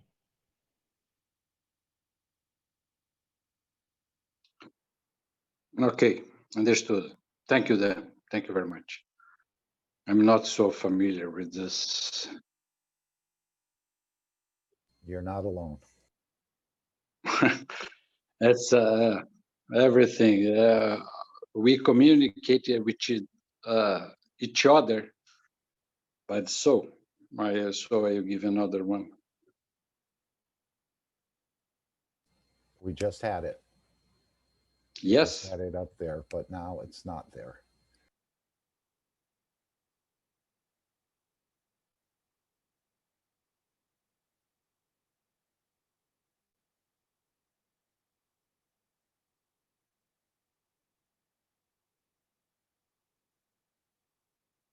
I have sent it again. There it is. Yes, this is the mass of the 7th day of his death. And we gave this flower at the day that he's passed away. We gave to Barbara, the lady that is a huge soul that is helping us a lot. And she gave to she donated to the Chicão father. When I saw this picture, I was so emotional because I was not there 7 days after that. But the leaves are amazing from that little blue orchid. That's what I would like to share with you. Which is just one flower, vertical people. We can make so much difference. That's all. It looks full of Thank you. life. I know there's another person in the panelist who also has the name of Barbara and who's also cultivated orchids. Maybe she'd like to say something about the orchid. If she can, she may be working or unable to open her mic.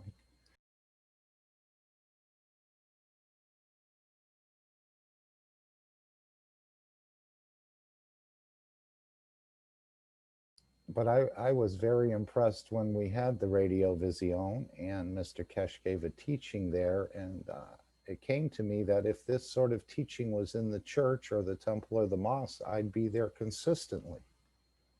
And it was so great to hear that this father had proposed and was planning to go ahead and doing this and bringing it into the church. I know some of the church attendance has fallen off in certain areas of the world, and this obviously would bring it back to a point.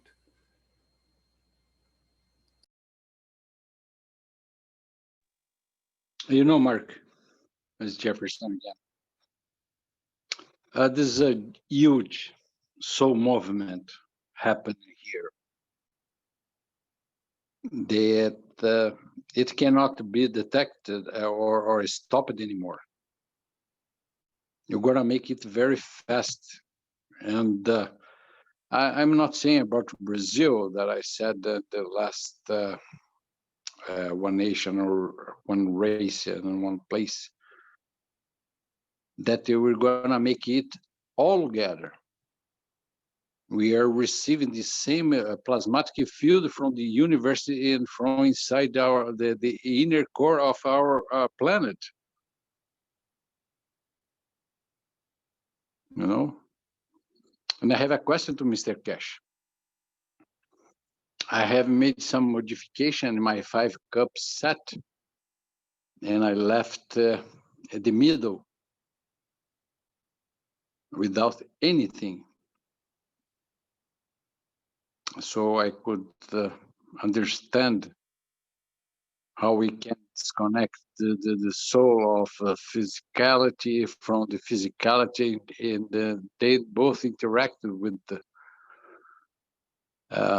cup of soul and the cup of physicality soul. There, it's alone, and I can have all the energy and knowledge I don't know. But thank you very much. Thank you very much, Mr. Keshe. As I always say, I don't know how to say thank you. That's thank you, Mark, and everyone. Thank you very much, Jefferson. Very touching and very amazing that someone in the church has picked up on this. And I'm sure the other ones, normally flowers don't last that long. And you said that was there for 7 days. Yes. So perhaps some of the other fathers have looked over and saw the life in that orchid and can relate to the plasma technology as just a sign of what it can do.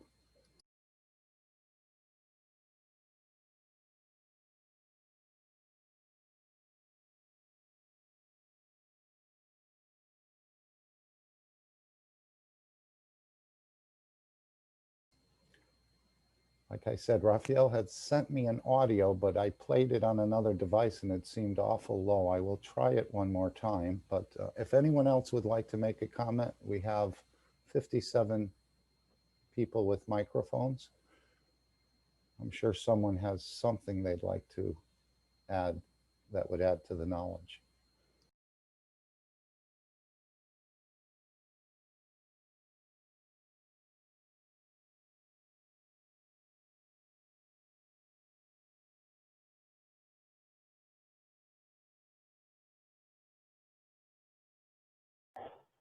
I'm done. I want to notice nothing is for casualty. Remember when Mr. Keshe explained what happened with when it explained with without light of sun using the GANs, it's talking about the, let's say, this beautiful flower, and in that lesson also aloe vera. But I remember well when it's talking about the orchid, this flower, blue flower, how it interacts gas, plasma water, and the plants.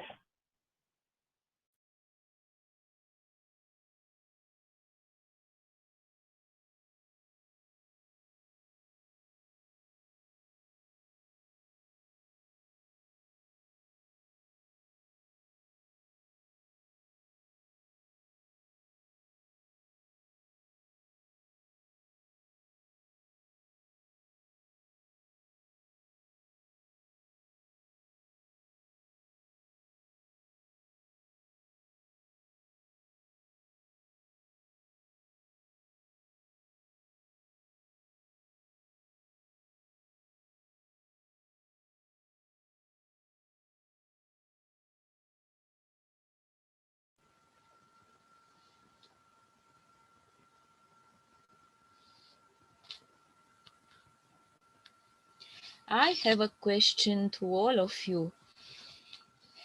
How we can stop this war against the soul, against the source? When you start to speak about soul, about our soul of the unicos on the universe, on the planet, and even our soul, people interrupt you, they harass you, and they stop you to talk about this. I'm not talking about our friends of our knowledge seekers, but I'm talking about outside environment. I start to talk in different. I start to talk on different networks about before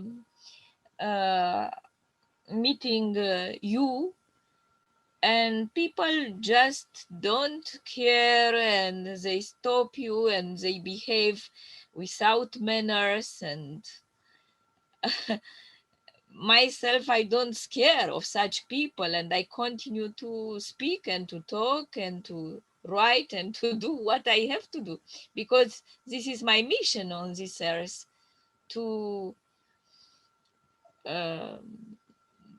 try to link people. We are already linked, but we are not aware of this, because this is a reality. We are all linked. Were you hearing what I was playing? Was anyone hearing the audio of Jefferson's homily? Or was Mark, it- I've Yes. barely heard something in the background, but I could not make anything of it. It seemed to be coming through quite clear this time on my end. Let me raise up the volume and start it again. And just a moment, Salamia, and just come back. Let me just rewind this if I can back to the beginning. Let's see if we can hear this. This is about Father Tikal. The man of God is a messenger for the soul of humanity. Is that being heard? Yes. Okay, I'll tone it down a bit.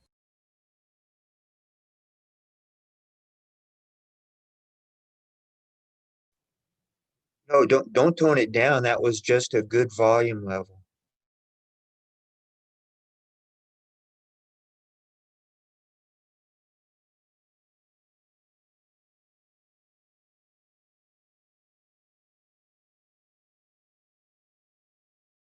Is how the intangible and invisible plasma is maintained and comes through the acts of his physicality, in the expression of his emotion through his soul, in charity, in understanding, in bondage. His act of serving is a blessing and teaching for the path of the universals. In this way, a leader understood and proposed to serve even more for science for freedom and for love, in the way of understanding the Christ's love of humility. His soul now contemplates and teaches us all the other side. It will not say go. I will say welcome to the freedom of the soul cage, with love for a seeker, the Chicão priest.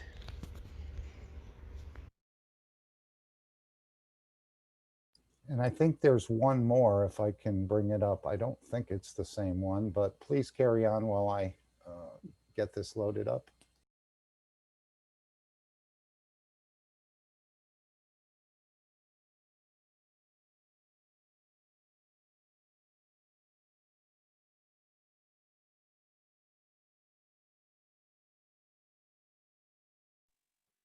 It's Doug here in Australia, and I remember Mr. Keshe saying about churches having all the pews or the chairs facing toward the priest, standing high on the pulpit.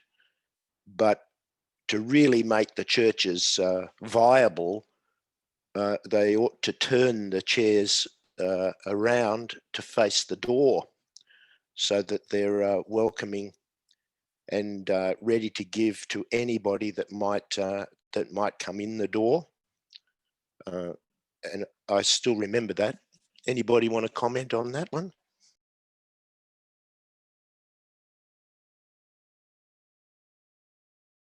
All right, while you're thinking about that, let me play the second audio clip that Raphael sent me. Chicão, a priest of light who found in plasma science the tool to help people in the vast and populous eastern region of São Paulo. Perhaps inspired by the prophecy, light comes from the east, and asked himself, if the light comes from there, why not also the true science? Even without all answers and with inner strength, such as that of the last breath, in carrying out his priestly mission, he spared no effort, and with the grace of a child's innocence, he created the conditions to expand the liberating knowledge of his people. If the light comes from the east and also the true science, why not from the eastern region around his parish and spread it to all São Paulo, the most populated, and then to the entire state, the richest, and the sequence without season to be concomitant throughout a territory, almost to a continent of Brazil and its sister territories in Latin America. For everything, there has to be a small start. And if the light and love meet, hope will always resurface. We are grateful to Father Chicão's priesthood and to his perception, which he spared without effort as a Templar knight, leading to have the favorable conditions for us to advance even further from now on. On behalf of all knowledge seekers, we are most grateful.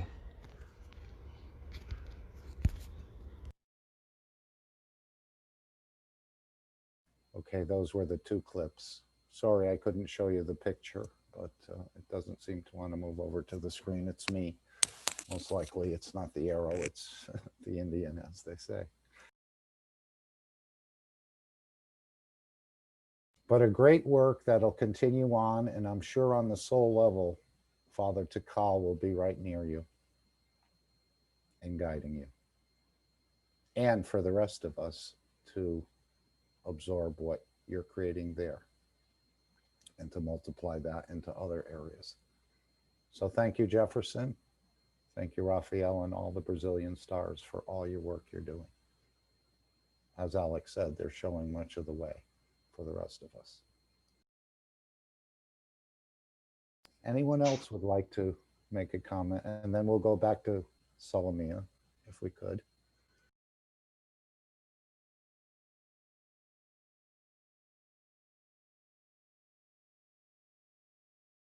All right. Thank you, Mark. Yes. We really appreciate here And Brazil is just only a point of geographic position in this planet, this beautiful blue planet. And we are all together, 300 million people, enjoying and understanding this technology that was brought to us as a gift from Mr. Keshe. That's what I would like to say. Thank you. Merci, Mr. Keshe. Yes, thank you, Mr. Keshe. And I was elevated just to hear that this father was about to bring it into the man of the cloth was about to bring it into his parish or his diocese or whatever. I was elevated just hearing that, even though it hadn't even transpired.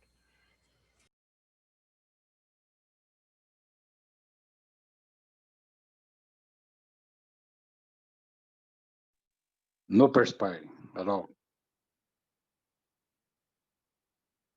You mean no sweat? Yeah, no sweat, no perspiring. That's Mr. It's Keshe. within us. Thank you. Thank you all. Thank you very much. Yes, as Mr. Keshe recently said, the plasma doesn't sweat. Salamia, would you like to continue? I'm sorry for interrupting you. Yes.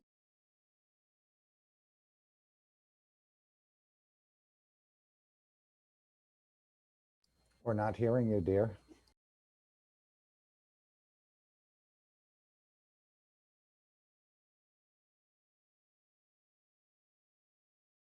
Salamia, we're not hearing you. Okay. Okay. So I don't know what's happened. Yeah. I think that the answer we will start from Padre Tico. Right now, he will guide our soul that we will find ways to speak about the prophets, that this society is concerned with a lot of materialism, and they don't want to lose their position of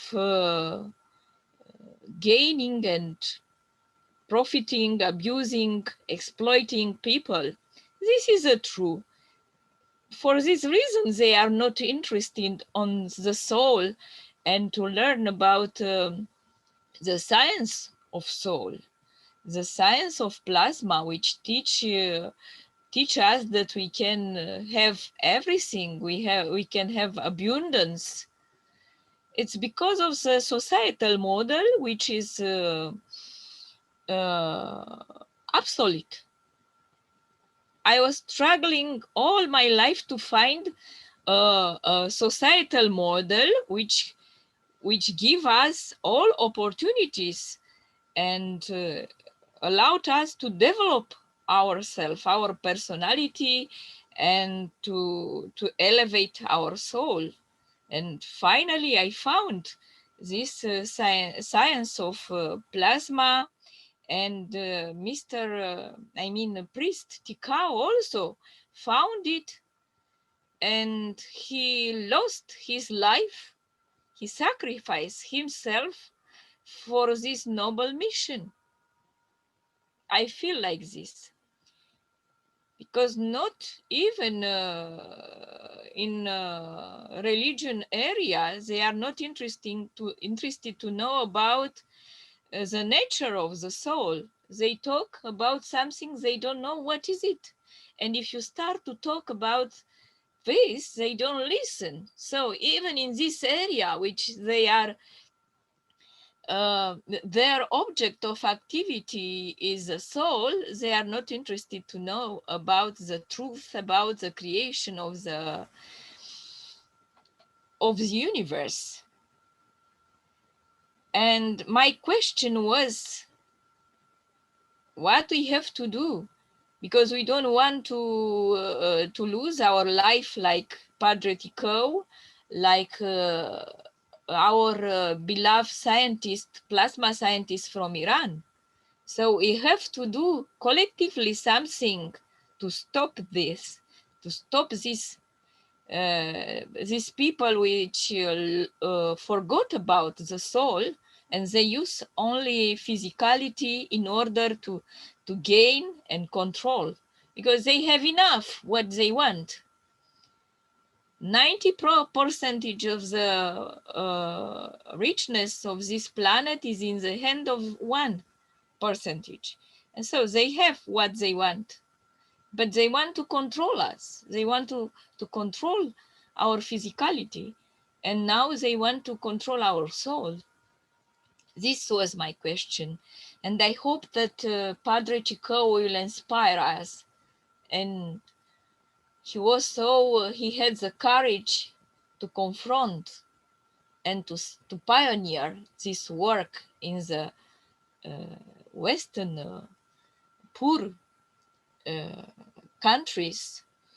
And also his wish was to connect with the Pope and to change this world, because the Pope is very open person, as far I know, and he's concerned with equality and equity on this planet.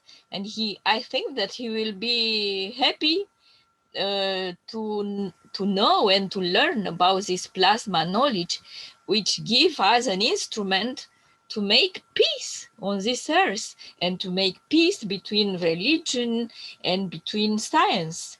Because we call now the science of soul. If we call religion, people from science field will not be interested on the discourse, theoretical discourse. I think that it is a genius, Mr. Keshe, finding this denomination, science of soul. So, just I will interrupt now myself, because when I start to talk, maybe sometimes I talk too much, but it's from my inside, from my soul. My question is what we have to do to stop this.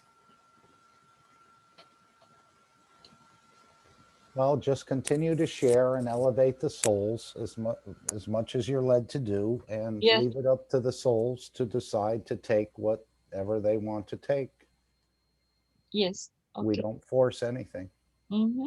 And I'm sure Father Tikal will be an inspiration, or already is an inspiration to many who are still a little fearful to come forward. Because like you said, they don't want to lose the flock by explaining to them exactly the truth of the soul and where it's located and some of its capabilities, as we're learning. But I think this will, and I know in the future, Mr. Keshe said that the churches would be empty, but they wouldn't be destroyed. They'd be left there as a memory of the way we used to think. But no one will enter them. Yeah, I think that wiser will be to elevate them, as we start to elevate Padre Tico's soul. He was already elevated. I mean, he just accepted plasma science. And I think that there are many souls like Padre Tico. We just have to find them and to try to cooperate and to be friends. Because if we have enemies, is not wise. And wiser will be to turn and to transform an enemy in friend by love. This is the way. Because if we will have a lot of enemies, we'll do something bad for our soul, and we will not elevate our soul, because they will start to interrupt. I think that we have to find the way to touch the soul of every people, to touch the soul in order to try them to understand that our consciousness is moral, our soul is moral, our plasma, science plasma is moral, and they have to have the courage to transform themselves. We don't have to oblige them to transform, just to elevate themselves, and by loving them from our soul and by loving them in a physical way, showing by our actions and activities that we love them, I think that they will change step by step this willingness to control. All what they want is to control, because richness and money, they create from nothing. We know this. The system which creates money from nothing. Just continue to give from your soul. Yeah. And together, united, all knowledge seekers and in collaboration with other people looking for truth and looking for elevating the soul, I think that we can make a movement of the soul at the planet level. And by meditation, by prayer, by wishes, doesn't matter the name, but the action is the same. We will unify, we'll how do you say, we will make to resonate at once, at one heartbeat, everybody, using all instruments, using culture, using arts, including in culture, using science of soul. I think that we have to integrate this science of soul in all area, because this one word, peace, is a key word to create what we want, this totality, this unity, which make us powerful. If we understand that we are the universe, we are the totality, that we have a lot of potential, that we can do everything, just disappear, just how do you say, heal ourselves and move mountains and sea.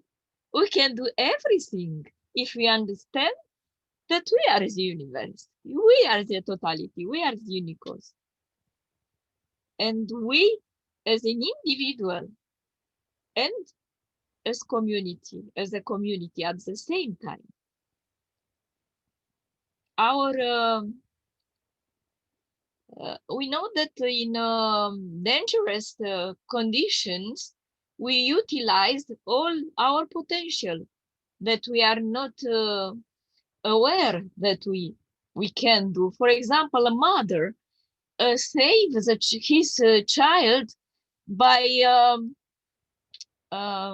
pushing a big car of tons, 10 tons, I don't know, very, when a woman, a small woman with without a lot of weight and power, he just did it to save her daughter.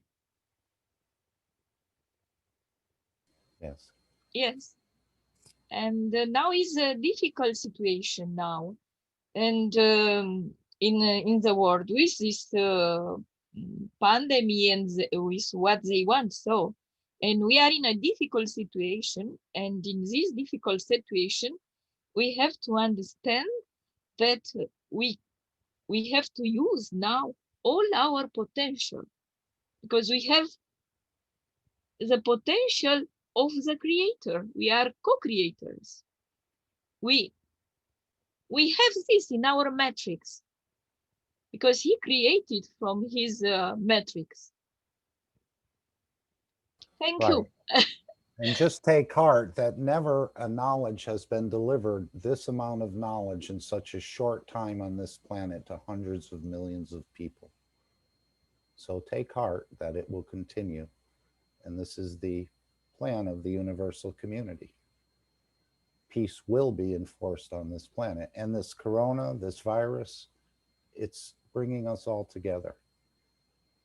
As Mr. Keshe said in the past, man would accept this technology not out of the love of it, but out of the fear of his own demise. And I always wondered, how is the whole planet going to pay attention? And I even asked Mr. Keshe, did you know this was coming? And he said, yes. So it's not such a bad thing, even though some of the souls will depart, but it's all good. Anyone else would like to bring something up? Thank you very much, Mark. Thank you, Solomia.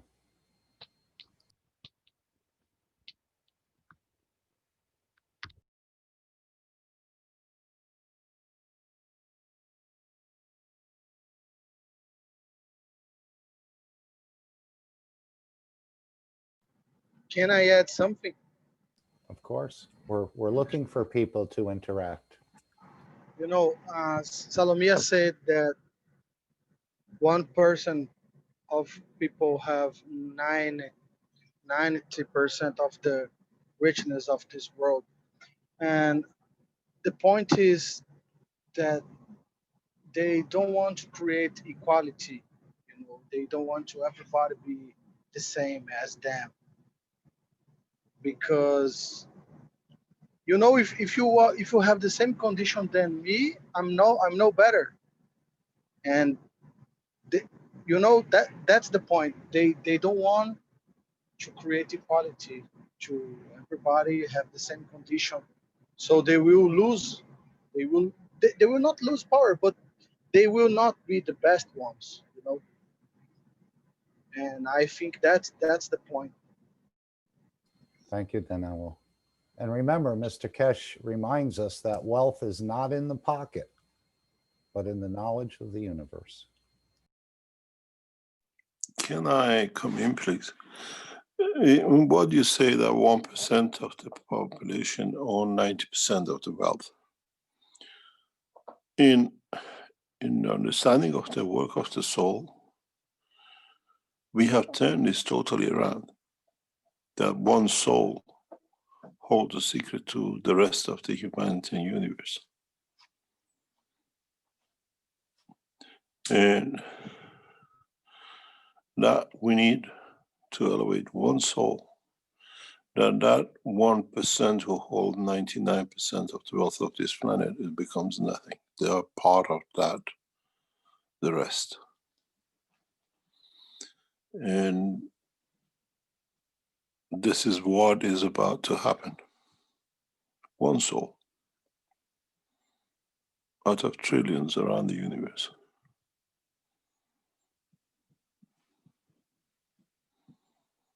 To change. Wealth is nothing compared to the wealth of the universe.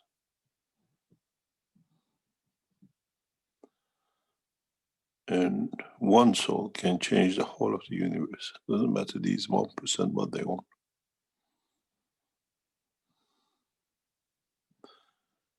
Thank you very much.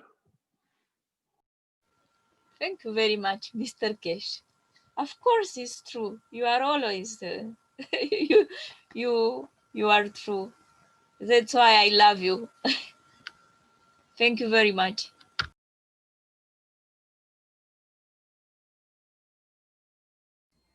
Okay, is there anyone else? I know this has been a little disjointed meeting, but we're putting it back together in a way. Mark, hi, it's Dean here. Can I, sorry to jump in right at the end again. Right Can I share a screen and show you a picture? Mm-hmm.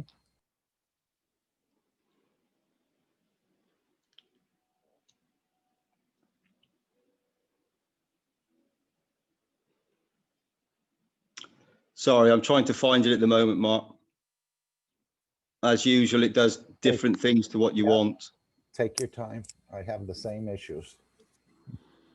Yeah, I'm trying to do it now. It's playing up at the moment. Don't share your phone. Yeah, I had it all lined up, and now it won't it won't show. Very strange. No, it won't show at the moment, guys. So I shared a picture on some channels today, and it was I climbed a mountain. Don't share your phone, Dean. Okay, sorry. Is it showing now? Yes. Let me quickly come out of this. Sorry about that. Right, so what I climbed a mountain today, and there was a picture of myself on the top of a mountain, and there was below me there was a lot of fog that sort of rose from the planet, and it's a view of some mountains and the fog below me, and I'm obviously above this line, and I'm actually silhouetted in, so I'm completely black. So I've become like a space gap. I've become that soul, like all souls. That picture of myself could be any one of us. It's just a silhouette of a person on top of a mountain overlooking a mountain scene with some fog. And it's a bit like humanity and all the religions and everything, the control systems that we all speak about. These control systems, as Mr. Keshe said, are nothing. It's all within us, one person, and that's you. It takes one person, and that one person in a silhouette, when you actually look at it, is a space gap, is a universe, is a black hole that takes everything in and creates from everything and gives back universes, worlds, dimensions. It feeds everything, and that's you. You have that sun inside of yourself.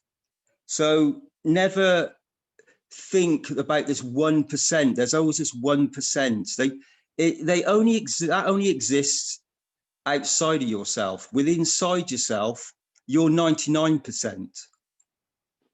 In fact, you're 100%. You're the totality. So you don't need to worry about anything exterior. When you go inside and project from inside just unconditional love and giving, there's no need to worry about what's exterior, unless it's a giving environment of pure love. That's the only thing there is. There's nothing else to concern us other than a reality that's given to us that we decide to interject with, to decide to be part of. But when you become very balanced and very still inside, you don't need to take anything from anything unless you decide to. It's your decision, it's your choice. And as a beautiful universal soul, when we're the universal community amongst us and with us and present with us all the time, gently guiding us, just like the soul within inside you, gently guiding you to a realization of how magnificent you really are. You have a sun inside you, a magrath. You have a whole universe that you can give unconditionally to anybody else and to yourself.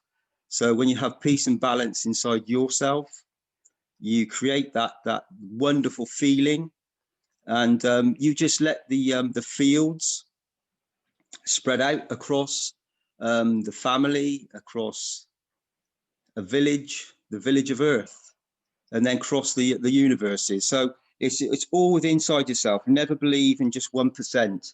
As I said, the 99% is within you, and that 99% then comes the totality, 100%, which is the creation, which is the creator, and you have that spark inside you. It's your soul. Thank you for being present. Thanks, Mark. Thank you for sharing. Thank you, Dean. You are lovely. Thank you, Solomir. Thank you very much. It's wonderful to be present with all you beautiful souls that are all here You're here because your soul has guided you to be present. All souls know each other. We, in our physicalities, we forget our true nature sometimes, but in essence, you are the totality. You are the creation. You are the one soul. So it's just a gentle nudge, a gentle little bit of leading, putting you in a position so that you understand the true essence of the true beauty that's within inside you. And humanity is all coming to this position now. As I've said just now, the 99% is you, and the totality as well. And never forget, ever forget the beauty in you, because as soon as you pass that beauty on, as soon as you emanate your fields, it just, the knowledge of the universe is all encompassing. It's beyond the teaching so far of this planet. This is universal knowledge. It's been given to us by a universal teacher from the creation, from the creator, for us to learn from as a species, to elevate ourselves and to elevate others. And just by being present with yourself in every moment, you elevate yourself and others. Thank you very much. Thank you, Dean. Would anyone else like to add anything before we? Yes, I would like to add something. Sure, as many as would like. We stay open as long as we need to. Hi, everyone. You are looking for the one soul. You are in this knowledge seekers. Do anyone done anything with this plasma? If we know everything is energy, and you are working with energy, and you are creating whatever energy, so isn't that you?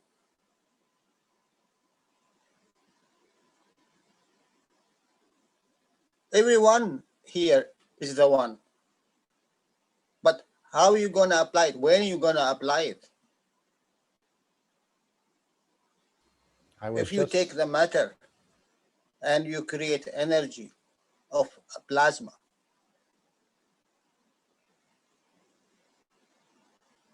to create a gases,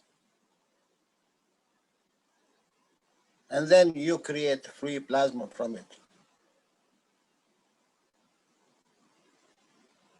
And you do it simply every day. Why don't you practice? Do it with your gases. And it's available for you. You are the controller. You cannot go beyond a lot of plasma because you conditioned, let's say, to the plates or whatever. But inside you, you have everything.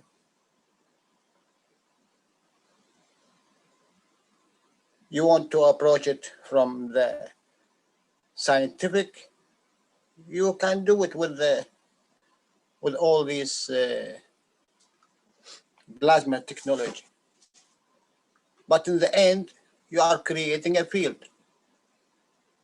A field do not have mass, do not have weight, until you condition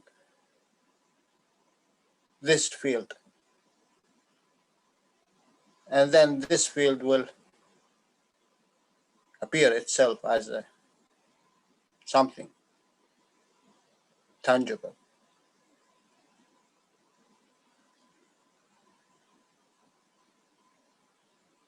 You can also create that.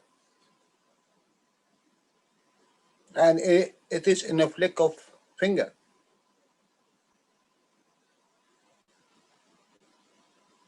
But do you connect to it? Did you have responsibility about it and what you are creating? It's only that. The only thing which I think do not show itself to you only in this matter, because the universe will apply. The universe exists only for you to apply what you ask. Because when you ask, that means you are appreciate and you are notice that this existence is exist.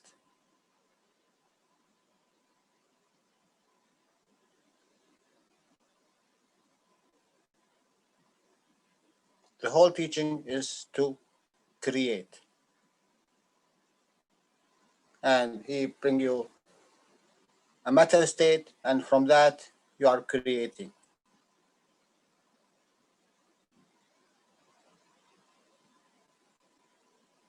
Apply what you know. And you can approach everyone, even the people which, what Salomon said about. They do not understand the soul. They do not want to hear about it. It's no problem. Approach them with the science. Approach them with a device, nothing in it, which give energy. And you know, energy, it have a million face. It's not about electricity.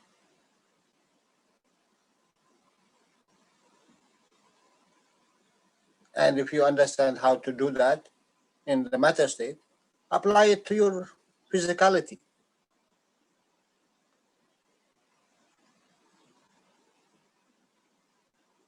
And you will find yours, that you are. It's always you are the one. Not today, maybe tomorrow. Not tomorrow, maybe in a million years. You will be the one, because you are here. You think it's accident, as we say always? No way. It's already decided from thousands of years. It's you, if you want to take responsibility today or tomorrow. And I remember Mr. Keshe when he said, it came the first time, I said, no, I cannot. It came the second time, I said, no, not yet. I'm not mature enough for it. It came the third time. You will always have this. And how much you are intelligent, you will receive. How much your pocket is big, you can take. How much your glass empty, you can fill.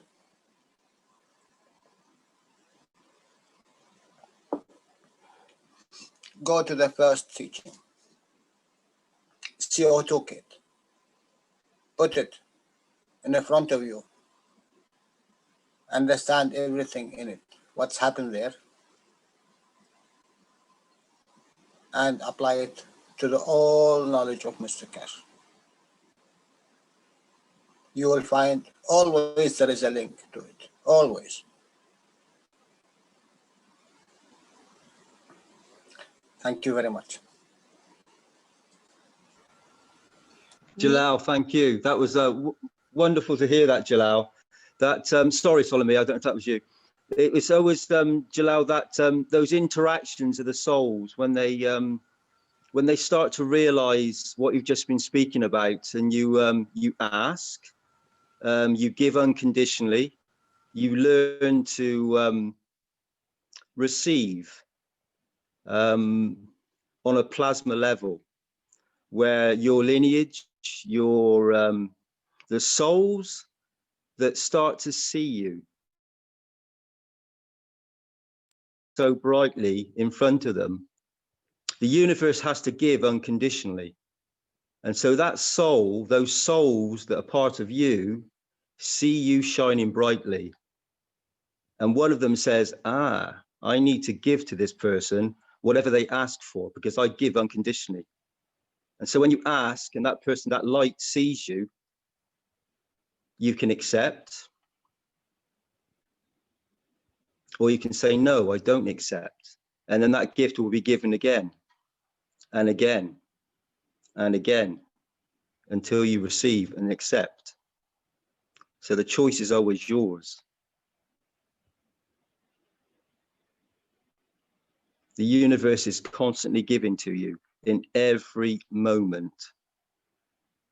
Every moment. It's up to you to decide what you want, what you need. Thank you, Jalal. Thank we. I don't say always. Always thank we, yeah. Thank you, Jalal. Yes, I think that you are right.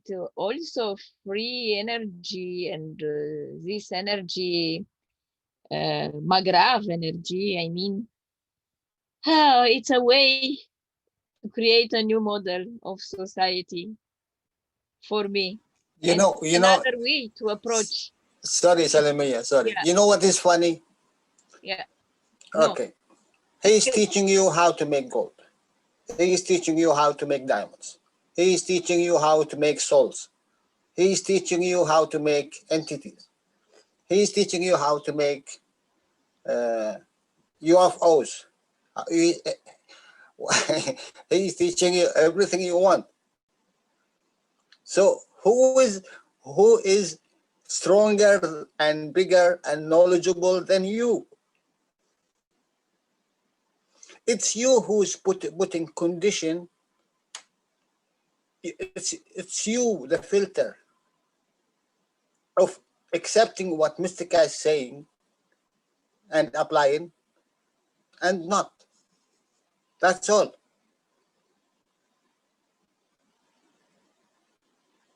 If you go any teaching, anyone, go any workshop, open this workshop,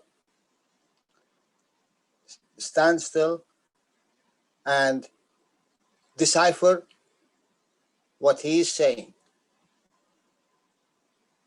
I am telling you, he's always saying 1, 2, 3, 4, 5, 6, 7. 1, 2, 3, 4, 5, 6, 7. Always, always, all over. If you decipher one of them, it will bring you to the second. If you decipher two, it will bring you to the three, and so on and so on. Because when you decipher it, you open it up, you have the knowledge of it.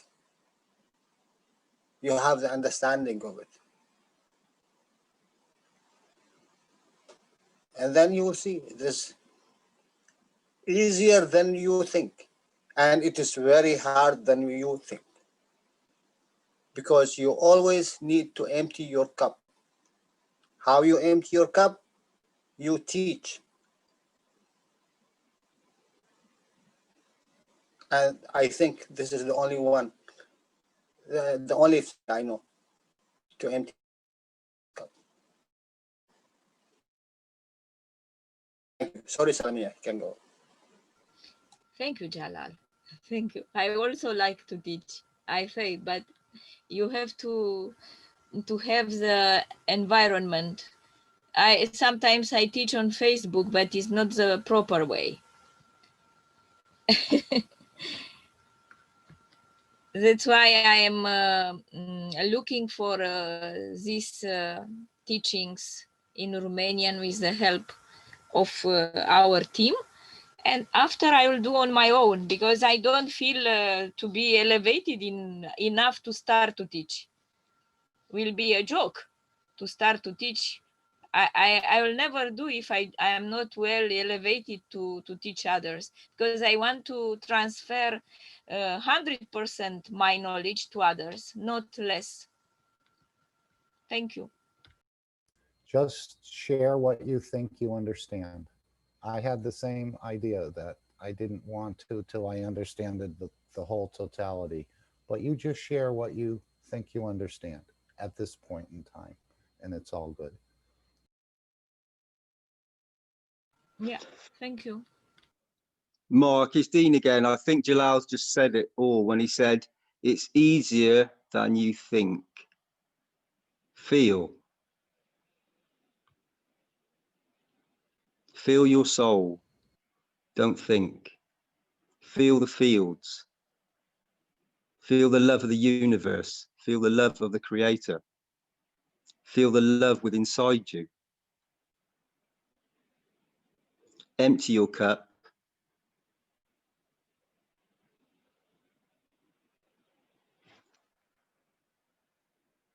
Thanks, Mark. Thank you. And thank Alex as well. He's Thank showing you. us in a way, so many ways how to deliver this knowledge. And hopefully others will pick up as you train other teachers. But we're all students and we're all teachers. Mr. Keshe has always said that. And it's all of us together. So it's not just Mr. Keshe.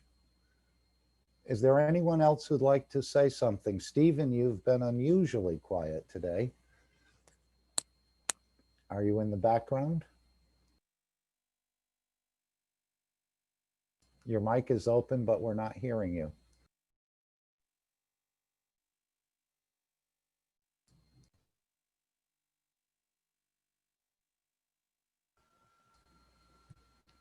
We're not hearing you, Stephen. Just I want to share something with you. I start to teach in other area on international relations and European affairs with people like you, knowledge seeker people in Ministry of Finance, because I'm working in Ministry of Finance and I'm teaching adult people like director, general directors, minister. Minister never came to in my class to teach him. Oh my God, I don't like to work with political people. And I said, okay, I'm the only one. I can do on my own everything. So let's start to work together. And I start trainers of trainers. And I had a team of 100 people and everybody shared their knowledge in the area.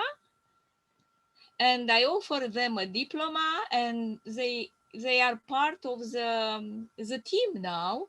And we are sharing together the knowledge. And free, because we are not paid extra. We do something else in our job. I am a counselor myself, an advisor. I mean, advisor for European affairs.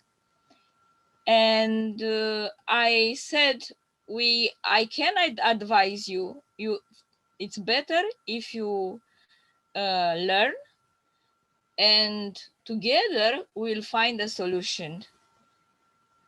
And I elevate you in order to understand in which world we are living and what we have to do to have a better life.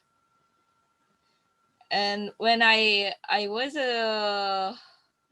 not a student, I work with European Commission. I find there somebody from my religion, Baha'i religion. And he didn't know I didn't know he is. But after 2 months, we find each other a common denominator. And he said, it's very good. You work for Baha'i community because they work for unity and peace and is good for your soul. And I was amazed how God, how Creator put me in the unit of, and he was from Austrian background, from Austria. And I was so happy there because I had somebody from my religion and he elevated me. Yes. And now when I came here, I found the ideas of the same religion, to be one nation, to work for peace. And I was also happy to see that Mr. Keshe belonged to Zoroastrian spiritual knowledge, which is almost Baha'ism is the same like Zoroastrianism. So, and if we call science of the soul, I think that it will be a wise instrument to work with all people, with science and with religion. Because I start in my ministry to talk sometimes about spiritual things, and they didn't want. But when now I start to talk about science of the soul, and people are more interested. And I also talk about the science of soul in my Baha'i meetings. I start to tell them about the creation of the universe, and they are interested. So step by step, I'd like to introduce this knowledge at my area, in my area, and don't tell I will do this. I will just jump, start to talk about this, and they'll listen at the soul level. My soul will talk at the soul level, and we'll understand better. And if we were in the past enemies, we'll become friends now. I hope so. Everywhere, if you start to talk about the science of soul, this is a way to make friendship, because soul, it's so powerful tool to open to interact at the field level, because he's the interaction. I am so happy that finally we find a way to make harmony, balance in this universe, using our soul and making our soul humble enough to receive from the Creator all the knowledge we need to elevate our soul. Thank you. I love you all. Thank you very much. Yes. Okay. Can we allow someone else to share the microphone? Stephen, I noticed you went out, came back in. You didn't have a microphone, and I think you have one now. Okay, sure. Can you hear me? Yes. Oh, no, I just, you called me and I was going to try to respond. I wanted to let other people get a chance to talk, if they wanted to. But since you opened the mic. So my question was for Jalal. Jalal, when you want to empty your cup, do you see the cup as was half full, or was it half empty? Or in a way, because you got so close to when you were in Linz, so close to the most powerful of the physicalities, do you feel that it's harder for you to deconstruct or dematerialize or move away from the physicality, because you've experienced so much of the not in a way taking, but being given to you? Do you feel that you've kind of gotten as much as you can at that, and so it'll be harder to go to the as it's predicated on the emotion. If the emotion creates the physicality, how do we reverse that to go to the non-physical realm? In a way, if your emotion is in so much in touch with what you've experienced, do you feel it'll be harder for you to disassociate yourself with what you've experienced, if you're still there? Yes, Stephen. Let me tell you something. I am very regret that I didn't do one thing in Linz. When I was there, I didn't notice until I was out of Linz when I went back. I said, my God, all this beautiful free energy there, but I didn't took from it. I was astonished from the you know, from the energy. I feel the energy all over the place, but I didn't take from it. It was everything there available for you to take. It was free.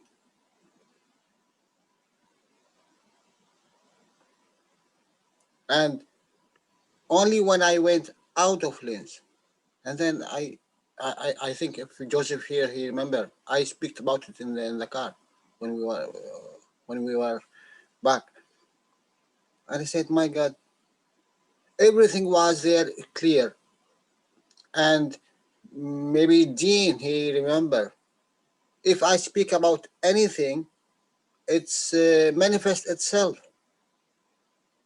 And it's, in a way, astonished me really, but I didn't take it, you know, as it is. You know, sometimes you believe it, sometimes you don't believe it. But in this case, I didn't have a lot of time to think, to take this energy in one hand and manifest it in the other hand. And I am telling you, the sort of energy there, it gives you this luxury to manifest whatever you want. Without thinking, without knowing, it was showed itself to me there. And I am sure if if Dean here, he remember, it showed itself to us. Jalal, I'm Whatever. here. Sorry, Jalal, I'm here. Yes, I do remember. It did show itself. It showed itself. Yeah. As soon as Jalal, we just went for a short stroll, a walk, and we were speaking about our experiences and wishing and the plasma and all sorts of things.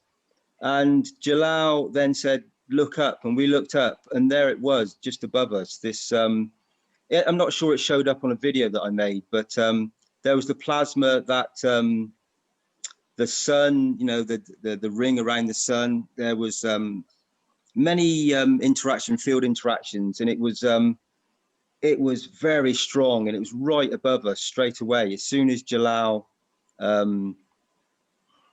opened up about some certain beauties to do with the plasma, to do with wishing, to do with what I spoke to you about earlier, when you connect with the souls that are aware of you and that give unconditionally. And when you learn this little bit of knowledge, you can receive whatever you need to receive. And we experienced that. I experienced that. And I know Jalal felt it very, very deeply.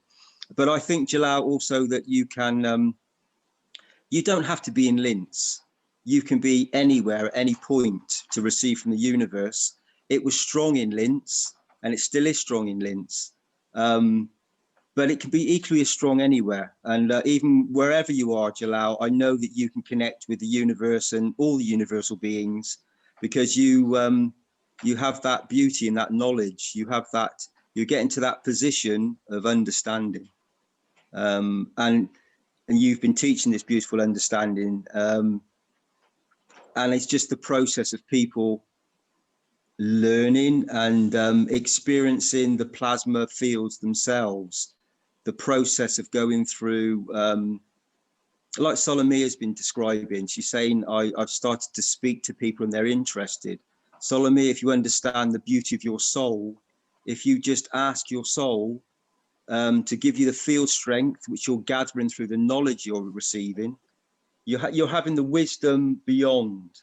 and you can now interact on a soul level with all the souls just by connecting with them and wishing, asking from your soul to give unconditionally to those souls for the best possible outcome for the given situation that you find yourself in.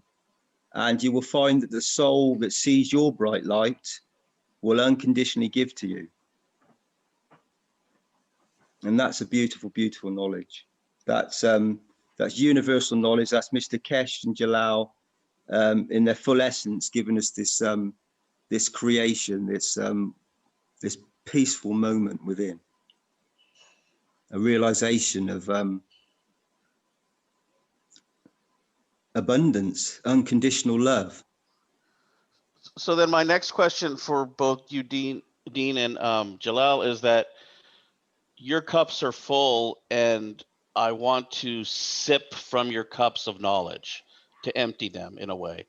So the question comes for you, Jalal, when you were there and had received everything in the way I see it, your cup was full. What was the question if you had been allowed to go into the enhancement unit? What was the intention or the question that you posed that you wanted to have answered, or did you feel that you didn't want to go into it? There, everything was, 4K. You know what is the meaning of 4K? Yeah.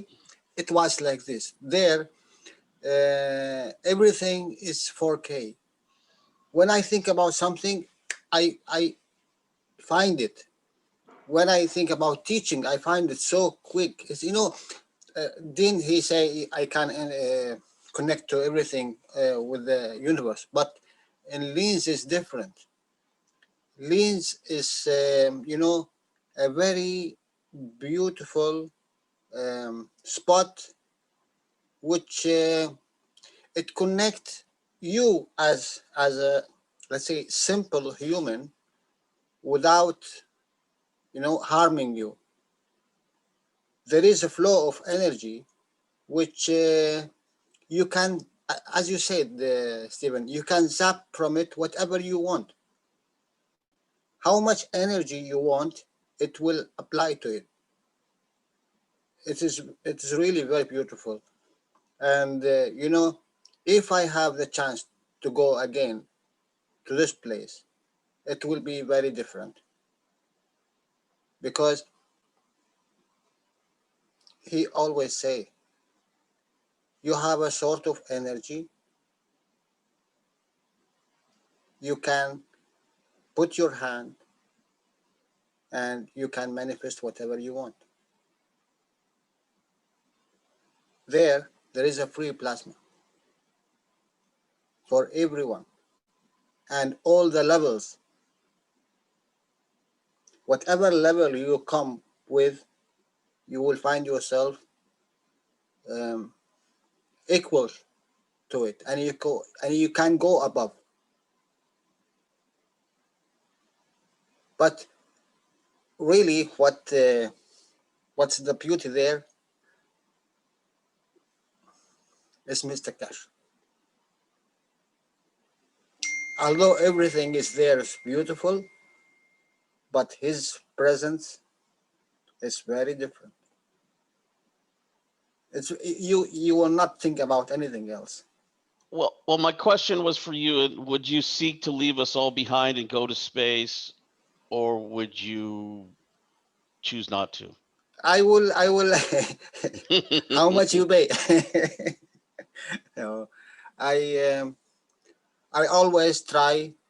Wherever I go, I always try to teach and teach what I know. But in a way, not. I always say people come to the private teaching, because in the private teaching there is a videos, there is a teaching of Mr. Keshe. We have agreement that we cannot bring it outside. We bring our understanding, yes, but it's very beauty and very beautiful if you have this source of energy. What can I say? What can I say? It is only in the last 2 weeks I came through a teaching which, anyway, let me tell you how you make CH4. It is not the matter state of it, you know, it is the energy. And it's always there in front of us. Always we do it. And we didn't know it. It's the same thing. The soul, transmission, transfer, whatever you want, it is always there. But you need the tool, you know, to reactivate this this device on you. This all knowledge is like, you know, tools. When you can create from these two plates something, energy. This plate is, you have it. 3 plates, you have it. 4, 5, 6, 10, you have it. 5 stacker. It is very, very beautiful and very simple. We speak about the 5 stackers and the 4 structure of the matter state and vertical and horizontal and liquid and gas, and we have it. But we need to do it in the matter state to understand how it's going, what you put with what to give you this sort of shape, this color, this energy strength, energy field. And you have it, always you have it. And wherever you go, you have it. Here, the matter state of this earth conditioned give you this physicality. You go another place, you can choose whatever you want, but is it apply there, this sort of shape? If they are fishes, can you go like them, like this body? You cannot. It's the same thing. When you make CO2 box, you will create a field. You don't need to see it because you done it once. You've done it twice, third, fourth. How many times you want to see it? If you see it, it is very weak now because it have a shape, it have tangibility, it have a matter state.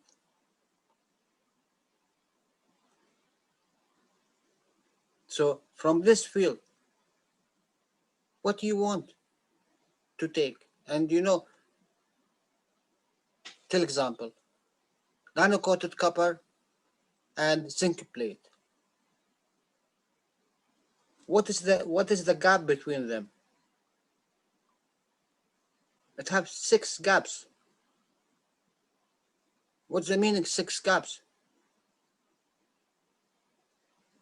It has 6 rings. If you tap to each ring separately,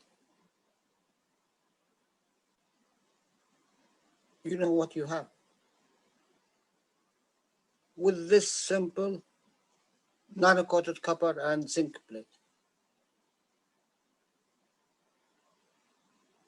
If you can tap really to this energy, only this energy, whatever you want.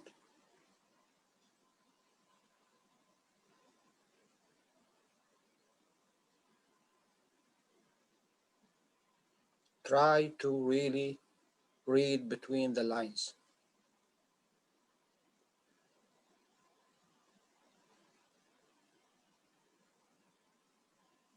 And if you come to the private teaching, Stephen, you can zap whatever you want. You don't need to zap from me. I will give you the real, the real, what you call it? quell of the knowledge.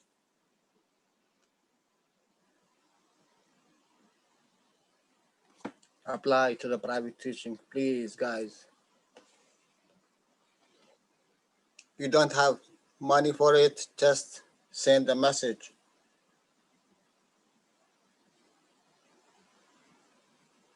And that's what I was just going to bring up. The Then private there we can teaching, talk.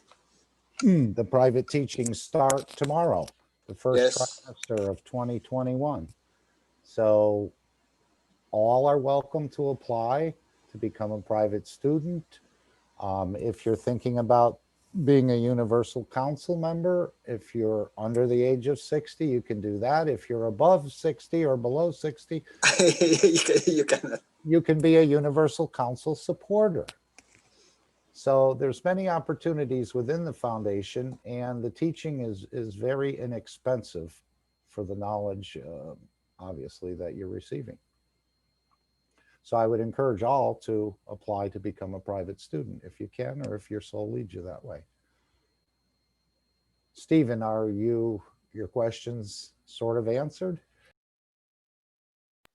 Yeah, I enjoy sipping out of Jalil's cup. Sorry, Jalil. Fill it up again. You are welcome, my dear friend. You know, you know what's the beauty? Mr. Keshe said, you know the difference between heaven and hell? The heaven, when someone asks you what accept from you what you give. Hell, when no one accept what you have, no one will take from you. This is hell for you. We didn't think about all of these things. So heaven, when someone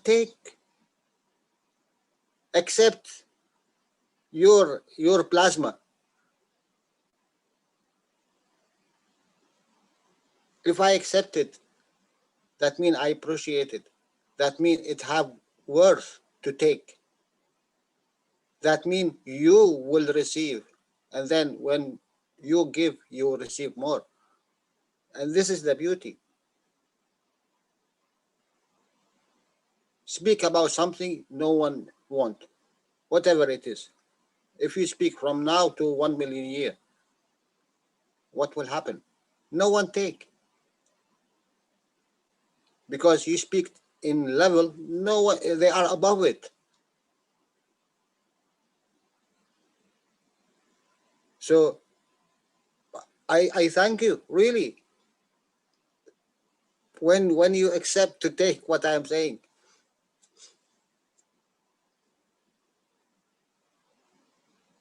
Because now I will go and decipher more and learn more to give you more and to receive more. In this case, I am receiving also. This is the empty of cup and receiving.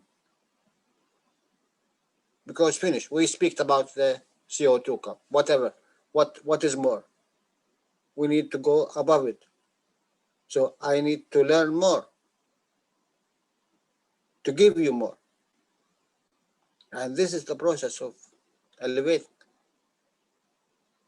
When we finish all of these, one of us here will apply it to his physicality and work with the soul and soul physicality and the inertia of the body, and he can achieve something. Apply it to the teaching, we learn, and it will open up. Now, before you go to sleep, ask for something and tell me if you do not receive. The universe waiting for you to ask.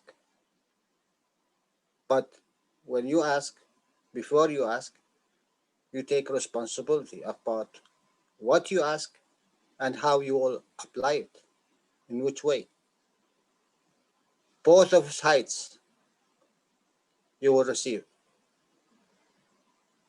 To go down or to go up.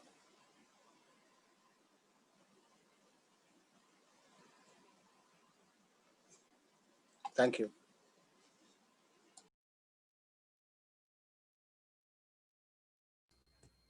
All right, I'm afraid to ask if anyone else, otherwise we may be here all night. I know it's probably past midnight in certain areas. If you can hold till next week or join the private classes, that would work just fine. I think I'll read the disclaimer and we'll end the meeting, but is there anyone else who wanted to add something that they hesitated about and would like to add it now? Mark, it's Dean. I think we ought to tell Jalal to pack his bags. That's all. Thanks, Mark. Okay. It's already packed. It's already packed. Why? He was going to fly in the UFO? Oh, well, I'm not sure. They I give don't him think the he's going to. UFO with his bags. I don't think he'll need his bags. I mean, unpack his bags. Dr. Gatwa, and you know, I remember he said I need to take underwears. Randy, There's only one thing wrong with Brother Jalal's cup. go ahead. It still tastes like bananas. Can you please add some grapes? It's a fruit cup. Whatever you want, my dear friend. You just pick it up. Thank you. We all have to realize something of what we got taught today. We're all in this ship together.